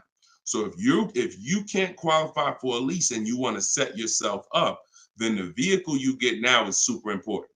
The vehicle you get now could either set you back from leasing because you bought too much vehicle, payments too high. You didn't buy a dependable vehicle. It's not going to last. It's going to start having problems. It's going to break down. You might miss payments because of that. These are all the things you want to avoid. This is why I'm giving you these boundaries that you don't, kind of go off of. But this usually happens when you're trying to get too much car. Quite honestly, if I was trying to get a smart car, I would be trying to get the smallest car I could, drive it for 2 years. Let the family be uncomfortable. Listen, y'all, I know it's tight, but in 2 years, I'm gonna get out of this and I'm gonna drive off the lot in a brand new lease. So the key is the payment's gonna be low because those smaller cars are only 25 grand new, 28 grand brand new. When you get them used, you could get a nice one for about 10. Finance it. You don't have to take a 10-year-old one. So you want to get one that's relatively, good. It needs to last you 2 years, or the plan's messed up. So you get the smallest car you possibly can. You drive that 2 years. That's your sacrifice car, and then you flip out of that car. Well, after you have 2 years of on-time payments, you flip into a brand new lease, and then you're leasing new cars from now on. That's what I do, depending on your situation. If you're high sixes, mid sixes, and up, I go for the lease. If you're under that, then I would go for the smart car. Okay? All right, keep me posted. Good job. Just having a plan. Having a plan. Go ahead, shoot the next one up, Dolan. I forgot to tell you. Yeah, I see you, Jill, and keep that up. This is a different Jill, I think. This is a means to my dream car. I'm a patient. Yeah, I'm patient. My husband has the needs car. There you go. There you go. You can flex in 2 years. You can flex in 2 years. You do this right. You drive this car for 2 years. You don't miss any payments. Make sure when you're buying a $10,000 car and you finance it, payments are $250 a month for 5 years. You don't have to take a 6-year loan. You don't want to take a long loan on a smart car. You want to take a shorter loan, pay $250 a month.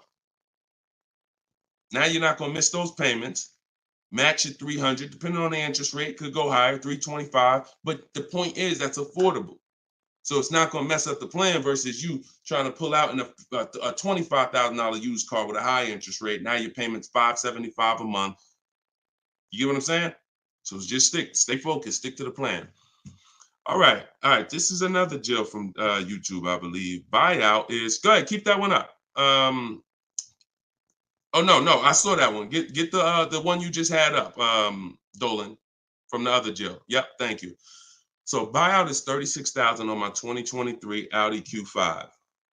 I want to lease a Range Rover Sport. Should I sell on my own or turn into the dealer? Doesn't look like, and I'm just going to tell you, this is not usually when we do an equity assessment. Now, if you can get out, break even, great. You're driving a 2023 Audi Q5. I don't know who told you that you could switch cars that fast, but it doesn't happen that way. And so the only time in history that we've been able to switch cars that fast is when there was a once in a lifetime seller's market, 2021, 2022, 2023. Once in a lifetime. Chip shortage, every single car was worth 5,000, 7,000, to some of the trucks were worth 10 to 15 grand more than they would normally be worth.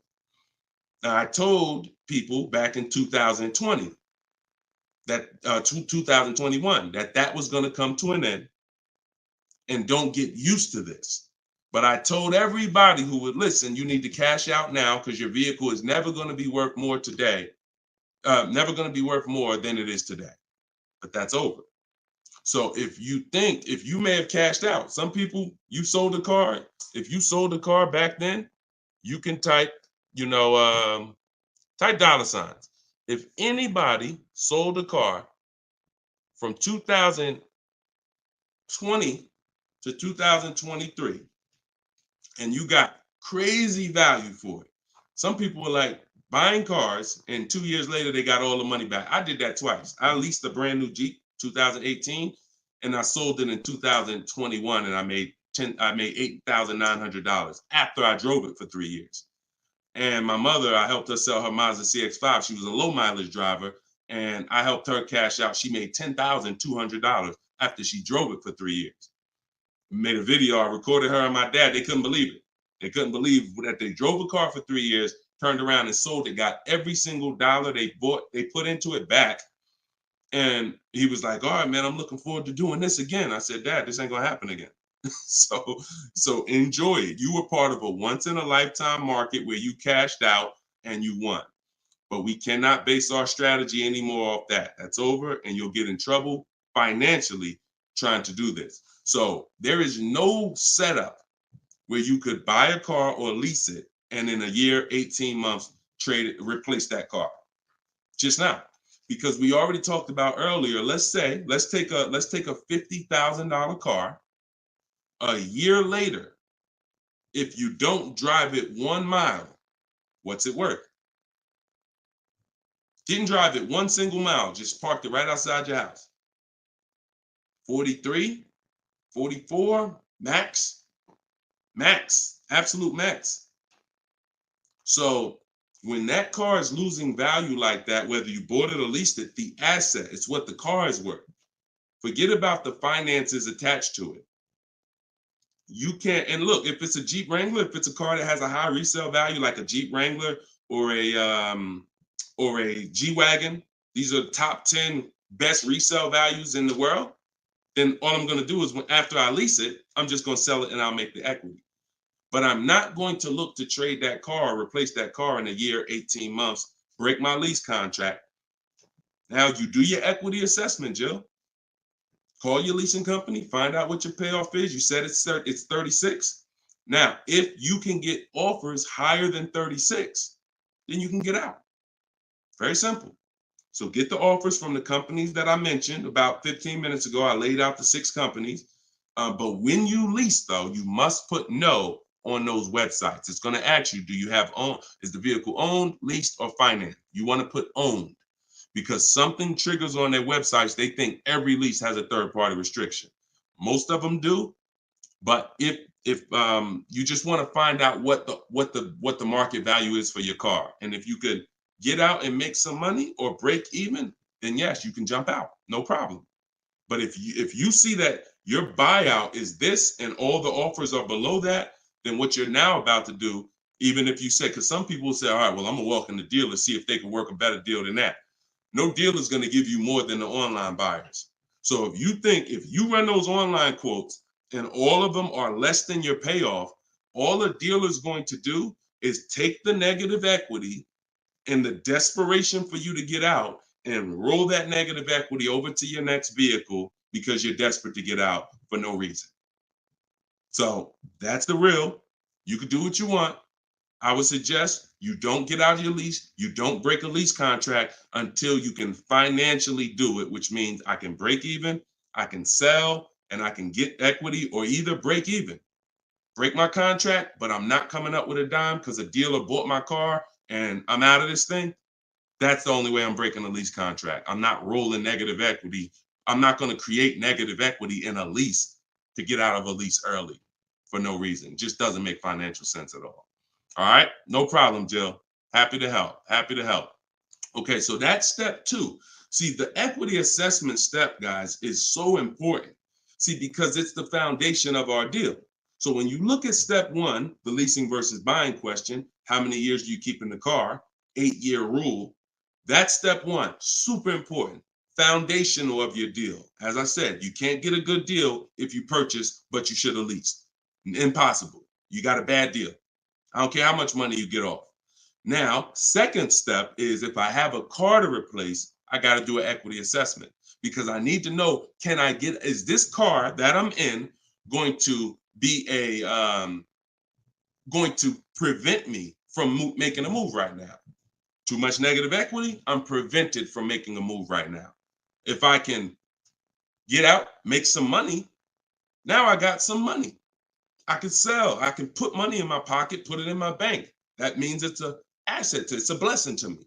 So your car that you're in could either hinder you from getting a car or it can help you get the next car. That's why we always do the equity assessment before anything else. All right. I don't know why I'm frozen on Instagram. All right, go ahead back in, Dolan. Next question. Okay, now I'm back. I see. I'm just monitoring Instagram. Okay, and just so y'all know, everything that I'm teaching is out my new book. And look, I want to show y'all this. And before, keep that question up. Look, here we go. Boom. Look at that. 4.94. Thank you to everybody. We're higher now. I think we're up to 35 ratings, 28 reviews. So thank you to everybody who's reviewed the book on Goodreads. Appreciate you. And thank you for everybody who's using it. Make sure you are writing me with your success stories. Show me your deals so that I can post them just like I posted Tiffany's deal. But everybody can get the book. You can get yours for $90. It's normally $97. But as our welcome special, our book launch special, you can get it for $24, 75% off in my TikTok bio for 30 minutes, or my Instagram bio, or in the comment section of YouTube or Facebook. We have a comment pin for you. And if you're watching us on TV, you can use your phone and you can scan the QR code here on the screen, and you can get your copy for 75% off. But once that timer hits 0, if you visited that page and the timer it started, once it hits 0, the price does go back up to $97, which is still a great price. It's a great price either way. And it'll be in your inbox in a couple minutes. Okay, this is from Instagram. I use your template in the book to ask for quotes. Their response is the lowest offer you ever received. They are being difficult and giving me their best offer. What's the best way? Use the scripts. It's just conversation. Hopefully you listen and you have a separate email, because you're not going to have intelligent conversation with 5, 7, 10 dealers mixing personal emails. So every part of the system is important, having a separate shopping email. So everything in there is dealers. And now everything they're saying, we have a response for. Every single thing. It doesn't matter. Don't expect 80% dealers to be easy. Expect them to, hey, can we have a conversation? Hey, when can you come in? Hey, this be a whole lot easier if you're here. See, what we already know is we've given them all the information they need to give us a quote. So the best thing, or the stages we move through in our conversation with dealers, is who has a car that I want. That's first. Our first set of scripts is designed to weed out the dealers who don't even have a car we want. Nothing to talk about. Nothing to talk about. So there are dealers who won't tell you they have a car. That's why we have scripts. Hey, when can we talk? I'll be handling my whole purchase online. Can you confirm if you have something that matches? Every one of my scripts ends with a question. If you're not going to use my scripts in my book, then you make sure every email you write should end with a question, never a statement. So what you're sitting at home and you are copying and pasting. Very simple.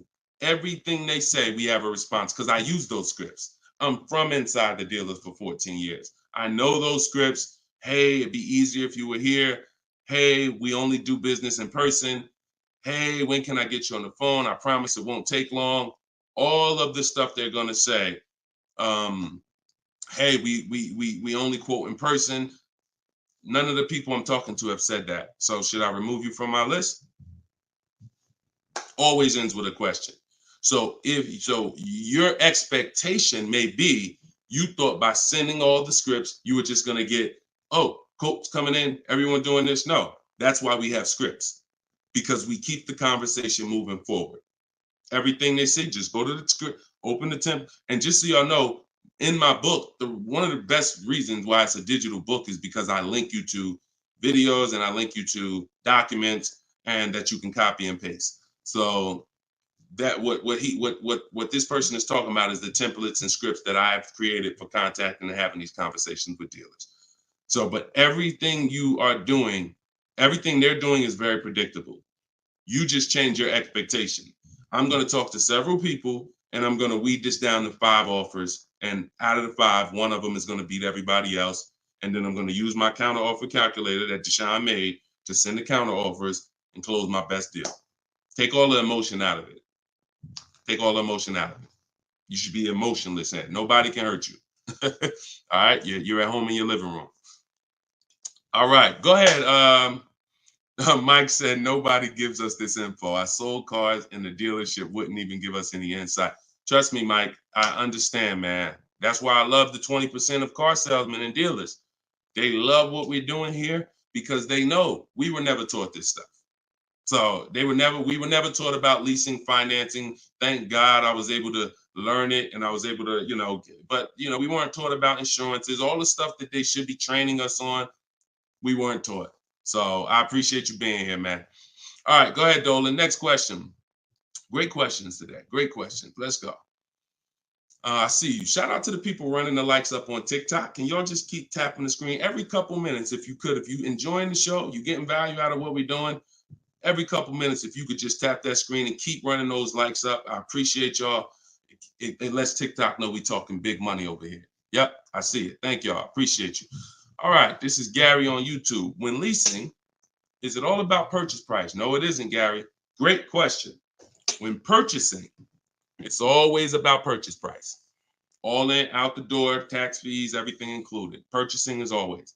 Now, leasing, we get our lease offers, and this is where we eliminate the term down payment. We no longer say down payment.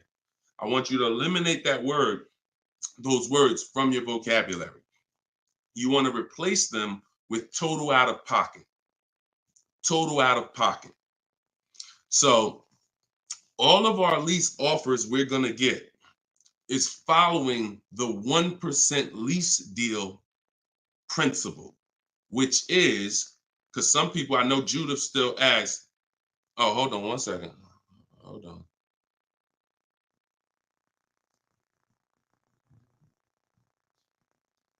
Okay, I think my wife's headphones hooked up to the broadcast here. Thank you for letting me know, Judy. So when we're getting, so the 1% lease deal rule is older than, it was around, I think, before I got into the car business at 2006. And what it was is if your lease payment was 1% or lower of the MSRP of the car, you stole a car. Stole a car. Example, I know if you've never seen a 1% lease deal, let me show you a couple. So this is Greg. Greg, look, first time posting here. I'm excited. My latest lease, graduated. Now we have a particular online, video library here. So when they say graduated, I have a coaching program, and but the steps are the same. So I always say, get in where you fit in. Steps are the same in my book, in my video course. He said, I followed the steps, set up a great lease deal, 36 months, 12,000 miles per year, all said and done. Monthly payments $527. MSRP is $56,275. So when you divide the monthly payment into the MSRP, you're going to get a number. Now, when you multiply that by 100, so I'll give you an example. Let me show you how this works. In Greg's case, I got my calculator up here. I would take 527, divide that into 56,275, which is the MSRP, not the selling price. Doesn't matter the selling price. The MSRP is how we gauge the value. Now, that's 0.009. Then we multiply that by 100, and that gives us 0.93%, which is what he put here in his post. So that's an under 1% lease deal. Look, it was a steal. I think someone messed up on the paperwork. No other dealer came close. There we go. Same thing with Frina. Frina just got a Jeep a little while ago. Look, her deal was better than his, my God. But it's a better lease program. Jeep had a better lease program at the time. So, I mean, she got a $579 a month lease on a 65,950 Jeep Grand Cherokee hybrid. Out of control. So this is how we're shopping. You want to follow the format of the 1% lease deal, which is I shop with 12,000 miles per year. If I'm doing 18,000, I'll adjust it later. If I'm a high mileage driver, who's a high mileage driver? You drive more than 20,000 miles per year plus. Who's a high type HM if you're a high mileage driver? All right, type HM. You adjust it later. 25,000 mile a year lease. You always shop with 12 because that's how we judge. I see you, Mr. Silver. That's how we judge. I see you, Ado Johnson. Or no, AD Johnson. Sorry. So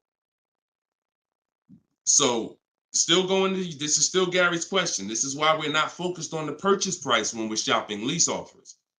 We're focused on looking at the formula that we use to judge a great lease deal.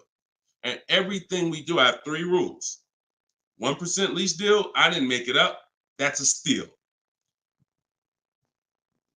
In between 1% and 1.5%, that's a deal, because that's still better than a purchase. It's still great value. When you compare it to someone who's purchasing, they're paying tons more.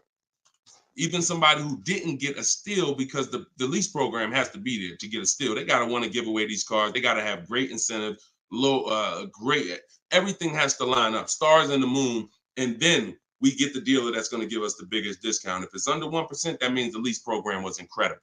But a good lease program, great lease program, will still get you, when you shop your offers, in between 1% and 1.5%.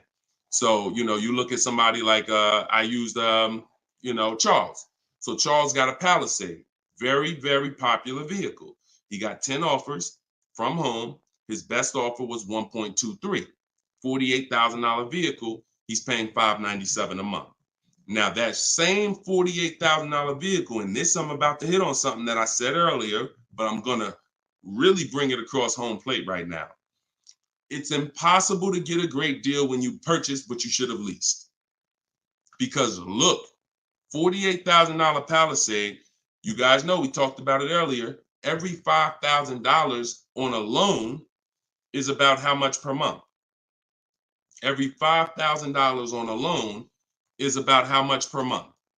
I told y'all, stay by the keyboard, because we like to dialogue. So we want to make sure you are always by your keyboard so you could dialogue. Active learning. That's how you're going to get the most out of this show. Active. Okay. Anybody type it yet? Okay. Thank you, Dominic, on TikTok. Yes. $100.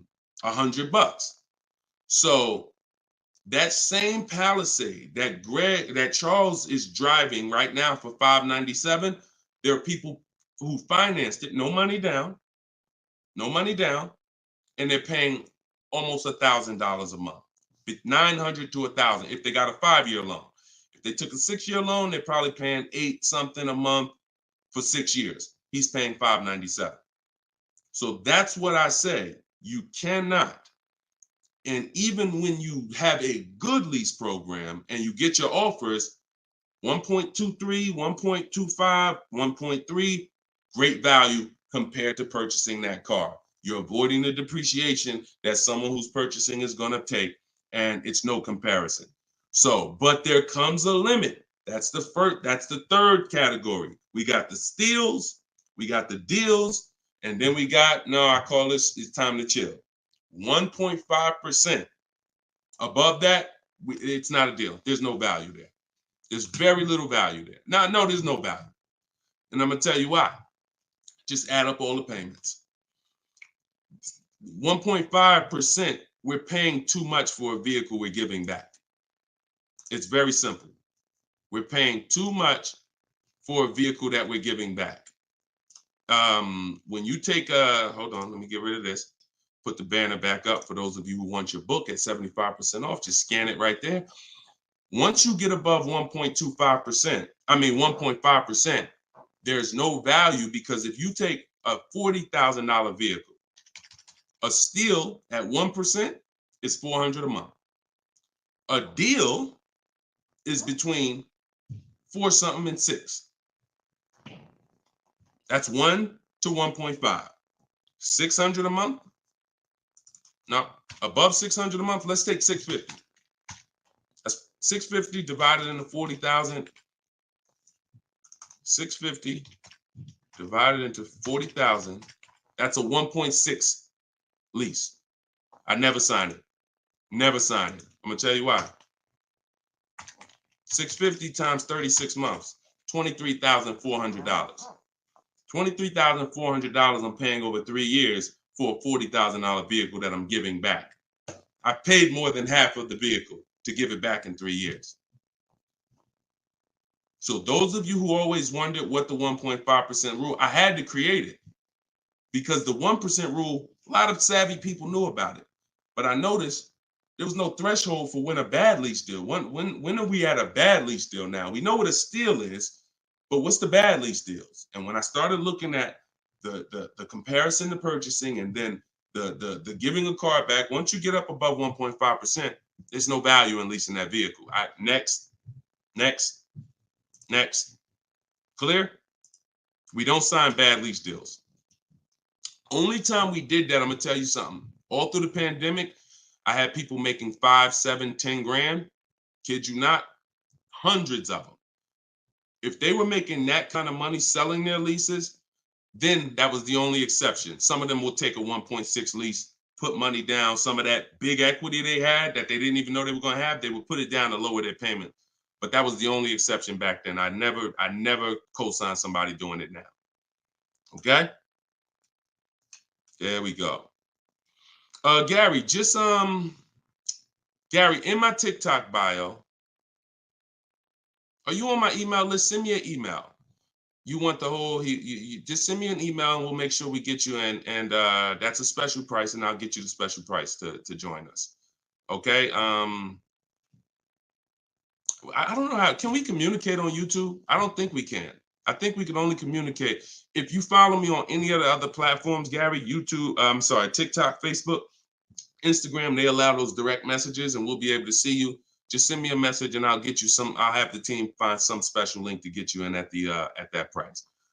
All right. MSRP, Todd, is always the bottom line. Okay, this is a great question. Hold on. We'll pull another question up, but I want to do Todd's question he just asked right here.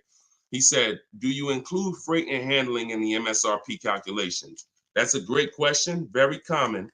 Let me show you this. When you are looking at the MSRP, y'all, leases and purchases of brand new cars, used car purchasing is different. But when you're shopping, we're always shopping based on the MSRP. So let me show y'all this.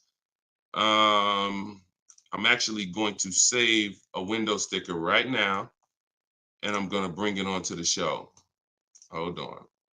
All right, so let me go here. Boom. Check this out. All right, here we go. Hold on. It's loading. Boom. All right, so here's a window sticker. Now, these numbers can be a little confusing. We want to go right there. Right there. Total MSRP is all we care about. Right there. Total MSRP. Because you do pay for destination to get the car from the factory to the dealership. That's included. Like that's we pay for that. So it's no problem. We need to know. You don't want to account for any of these numbers up here before the option. It's always the bottom line MSRP, total MSRP. Now, if you ever see an addendum next to a window sticker, you see a handwritten addendum or a typed addendum that takes this total MSRP and it gives some other stuff next to it, we pay no attention to that. And in my case, if you're using what I'm teaching you, you would never even be talking to that dealer about getting a quote until you got home. So even if you go, the only time we would actually even see that particular dealer, that particular window sticker, is if we showed up to test drive the car and that particular one that we test drove just so happened to have the addendum on it. That's the only time we'd even see it. Quite honestly. It's no way, it's not even something, because we never talk numbers in the dealer. Your leverage is at home. Everything I'm teaching you is your leverage is at home. You can talk to multiple people from home. You can get bids from home. You can put people against each other from home. You're in control from home. You lose all of that sitting down at a car salesman's desk and going back and forth one-on-one. You can see the whole market at home. See, we get below market deals. I want you getting below market deals. There's no way for you to get below market deals without seeing enough offers to know the market. I can never sit down across the table from a car salesman and get a below market deal because I don't know what the market is. I only know what your price is. And every single one of your competitors is going to offer me a different price. Some higher, some lower, depending on who you are. And so I can only expose that information by being at home. But yes, everything we are doing is always based on that total MSRP, and that's how we do our calculations. Okay, great question. If everybody's getting value out of the show, could you type some dollar signs? Just type a dollar sign if you're enjoying the show so far. So if whenever you see this show, if you see the banner above us, then this is a rebroadcast. But if there's no banner, then we're live. So you can ask your questions, but you can always make sure that I always want to make sure that you guys have access to the live shows so that you can use them. But even the rebroadcast, if you're sitting on watching the rebroadcast, you're going to get the same value pretty much as somebody here live, because somebody's going to ask the same question you had. I can almost guarantee it. So I'm glad. I see a lot of dollar signs. Perfect. I see a lot of dollar signs. If you haven't subscribed to us on YouTube, please subscribe so that you can keep in touch with what we're doing here. And certainly, good job. I'm happy everybody's getting value. Go ahead, Dolan. We got a few more minutes. Post another question. Great questions today. All right, this one's from Instagram. I haven't had any car leases on my credit before. How likely will I be able to lease an $80,000 car? I have great credit. If you got great credit and income, then you could go for it. Great credit and income, you could go for it. Whether you have the car. Now, I'm going to tell you something. Mercedes did not want to be people's first lease. So there are snooty brands out there. I cannot tell you that because BMW may not be that way. Audi may not be that way. Range Rover may not be that way, because I think Chase does their leases. So, but when it comes to Mercedes, they didn't want to be your first lease. You really had to have some type of comparable credit. But if you have great credit and you have the income, then certainly I'd be going for a lease. No doubt about it. No doubt about it. Just like the chicken and the egg, you know what I mean? Like, which comes first? Or it's better is the job and the experience. You can't get a job without experience. You can't get experience without a job. So in this particular case, somebody has to be your first, lender, and most of them will. Yeah, most of them will. You know what I do too? One more thing. I have this in my book too. Just so y'all know, every little detail is not left out, because I've been doing this since 2006. I've heard every question, and I knew every question has a place. What I do, if I'm you, is before I even shop for a car, if I don't know for sure, even with great credit, if I could get approved, I would call and I'd ask for the finance manager, and I'd tell him my situation. And I say, hey, look, you know what? I got a 740 credit score. I make this a year. I never leased before, but what do you think? And if a Mercedes finance manager would tell you, nah, it's probably not going to work with Mercedes. But someone else would say, nah, that's fine. So that way you don't even waste your time getting all your offers just to find out that this is one of the snooty leasing companies. All right. All right, there we go. All right, shoot the next one up, Dolan.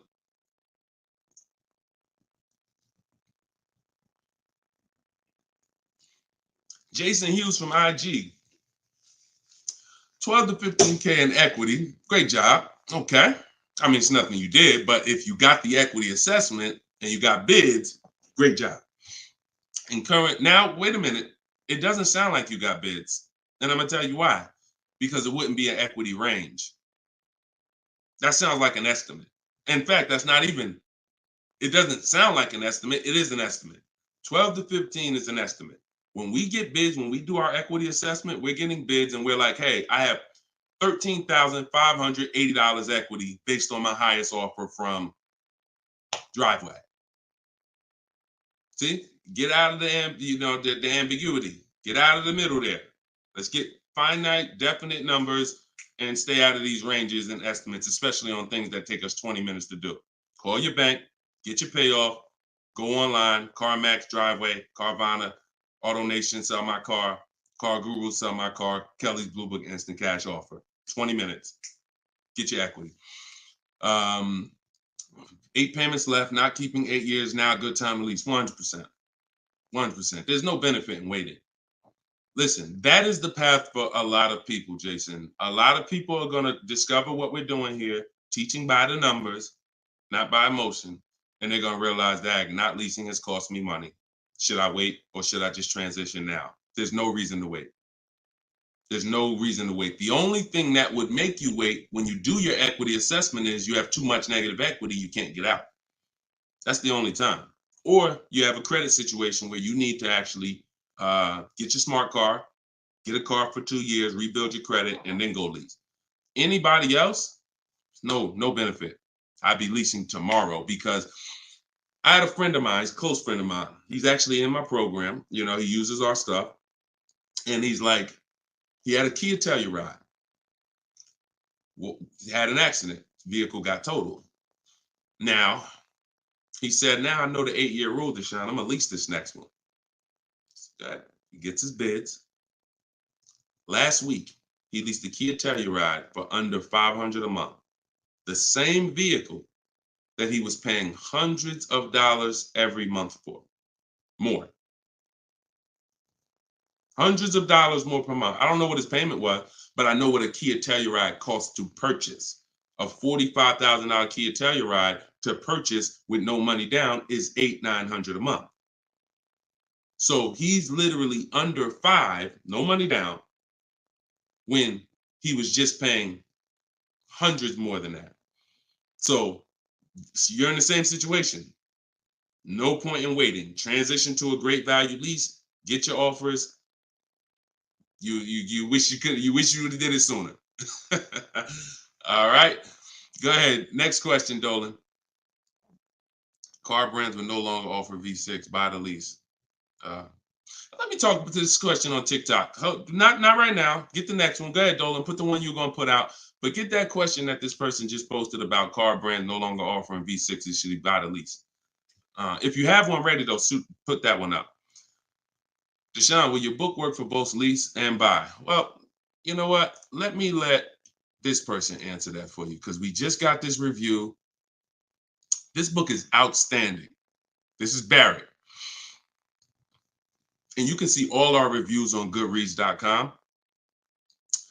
Must read, must have for anyone seeking to buy, lease, or even sell a car. It is presented in very professional, easy to follow, step-by-step manner that covers every situation. Every situation. Does your situation, Keith, fall under every?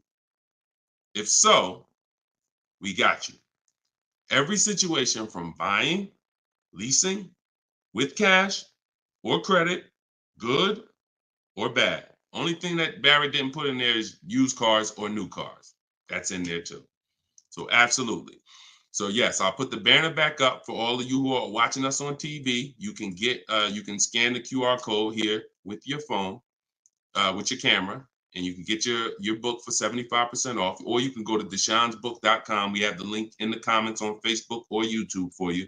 And if you're on Instagram or TikTok, you can go to my bio, click that link, and then click the button for the 75% off and get your book for 75% off. You won't pay the normal $97. Okay? But yes. All right. I have a 2020 Nissan Sentra. This is Key. I don't want to butcher your name, so I won't try. But from YouTube, I have a 2020 Nissan Sentra. Had it for 2 years. My miles are 64,000 highway miles. Okay.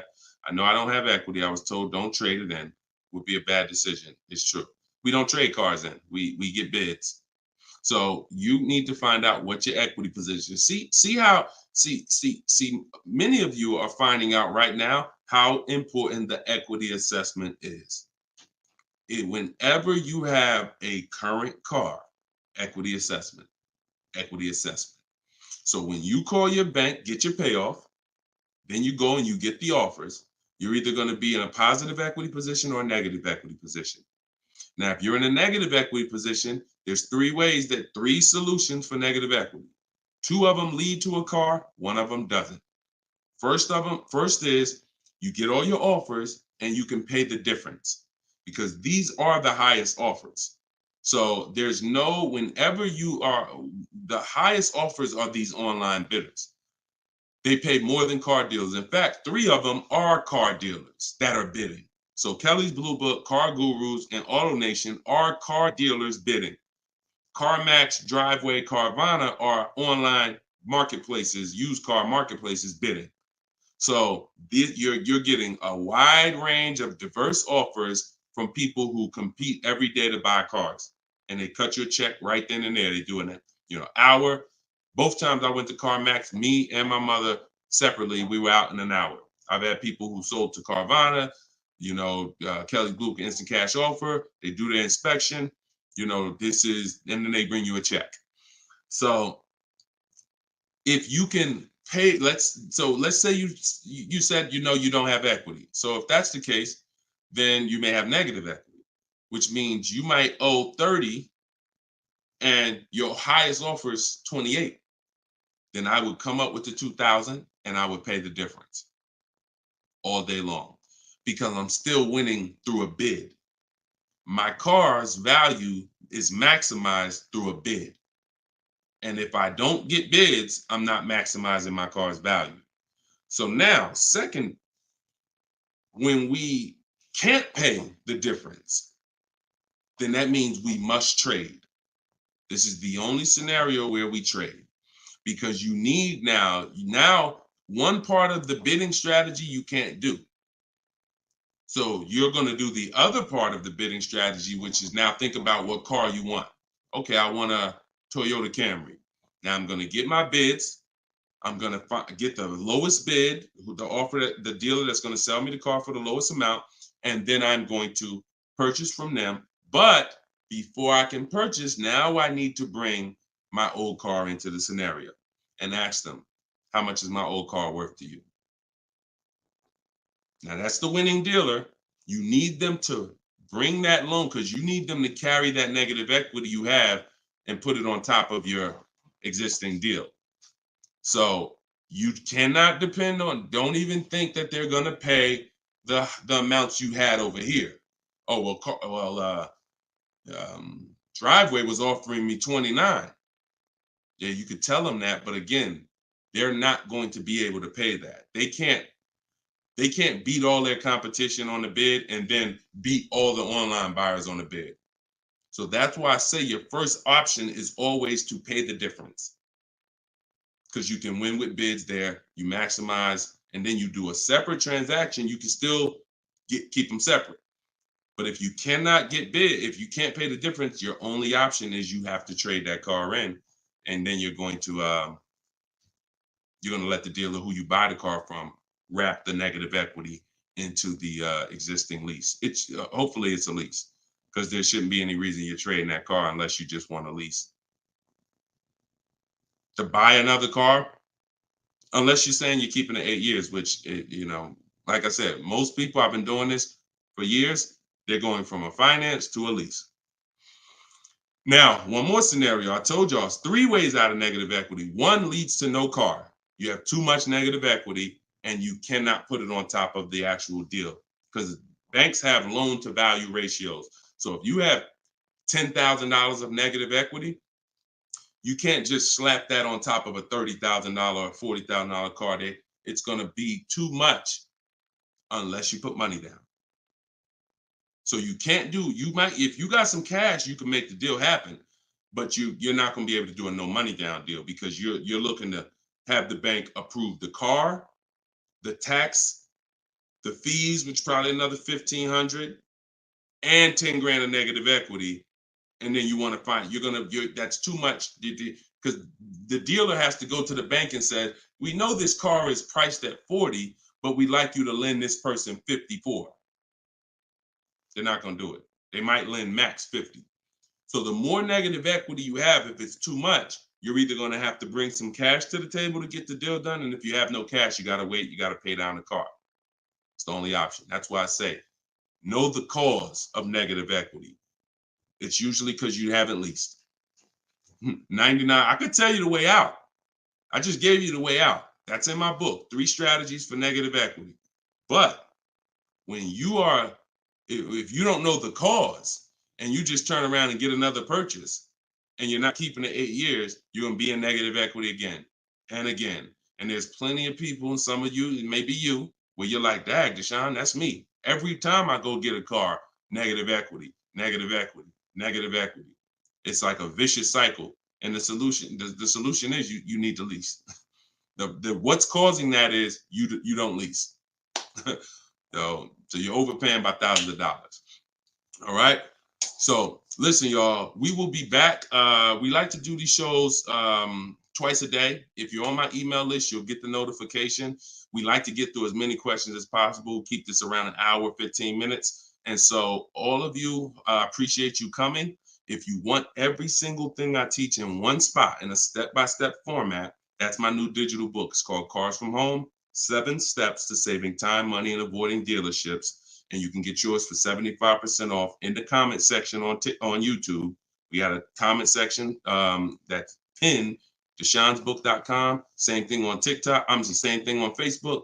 But if you're on Instagram or TikTok, it's in my bio. There's a website right in my bio. Click it and grab your 75% off. You'll get it for $24 instead of the normal $97. Now, if you went there and that timer started, then certainly get there before it hits zero, because once it hits zero, you have to pay the $97, which is still a great price. So my goal for this book is to be the most valuable book financially that you've ever gotten. That is my goal. So use it. Write me with your success stories. Show me your deals when you pick up your cars. Write me, email me, Deshone, just like Tiffany did. I want all of you emailing me your deals so that I can share them on the show. All right. So we'll be back. We'll be back with the next show. This was episode 9. Thank you for coming, and I will see y'all on the next show. God bless you.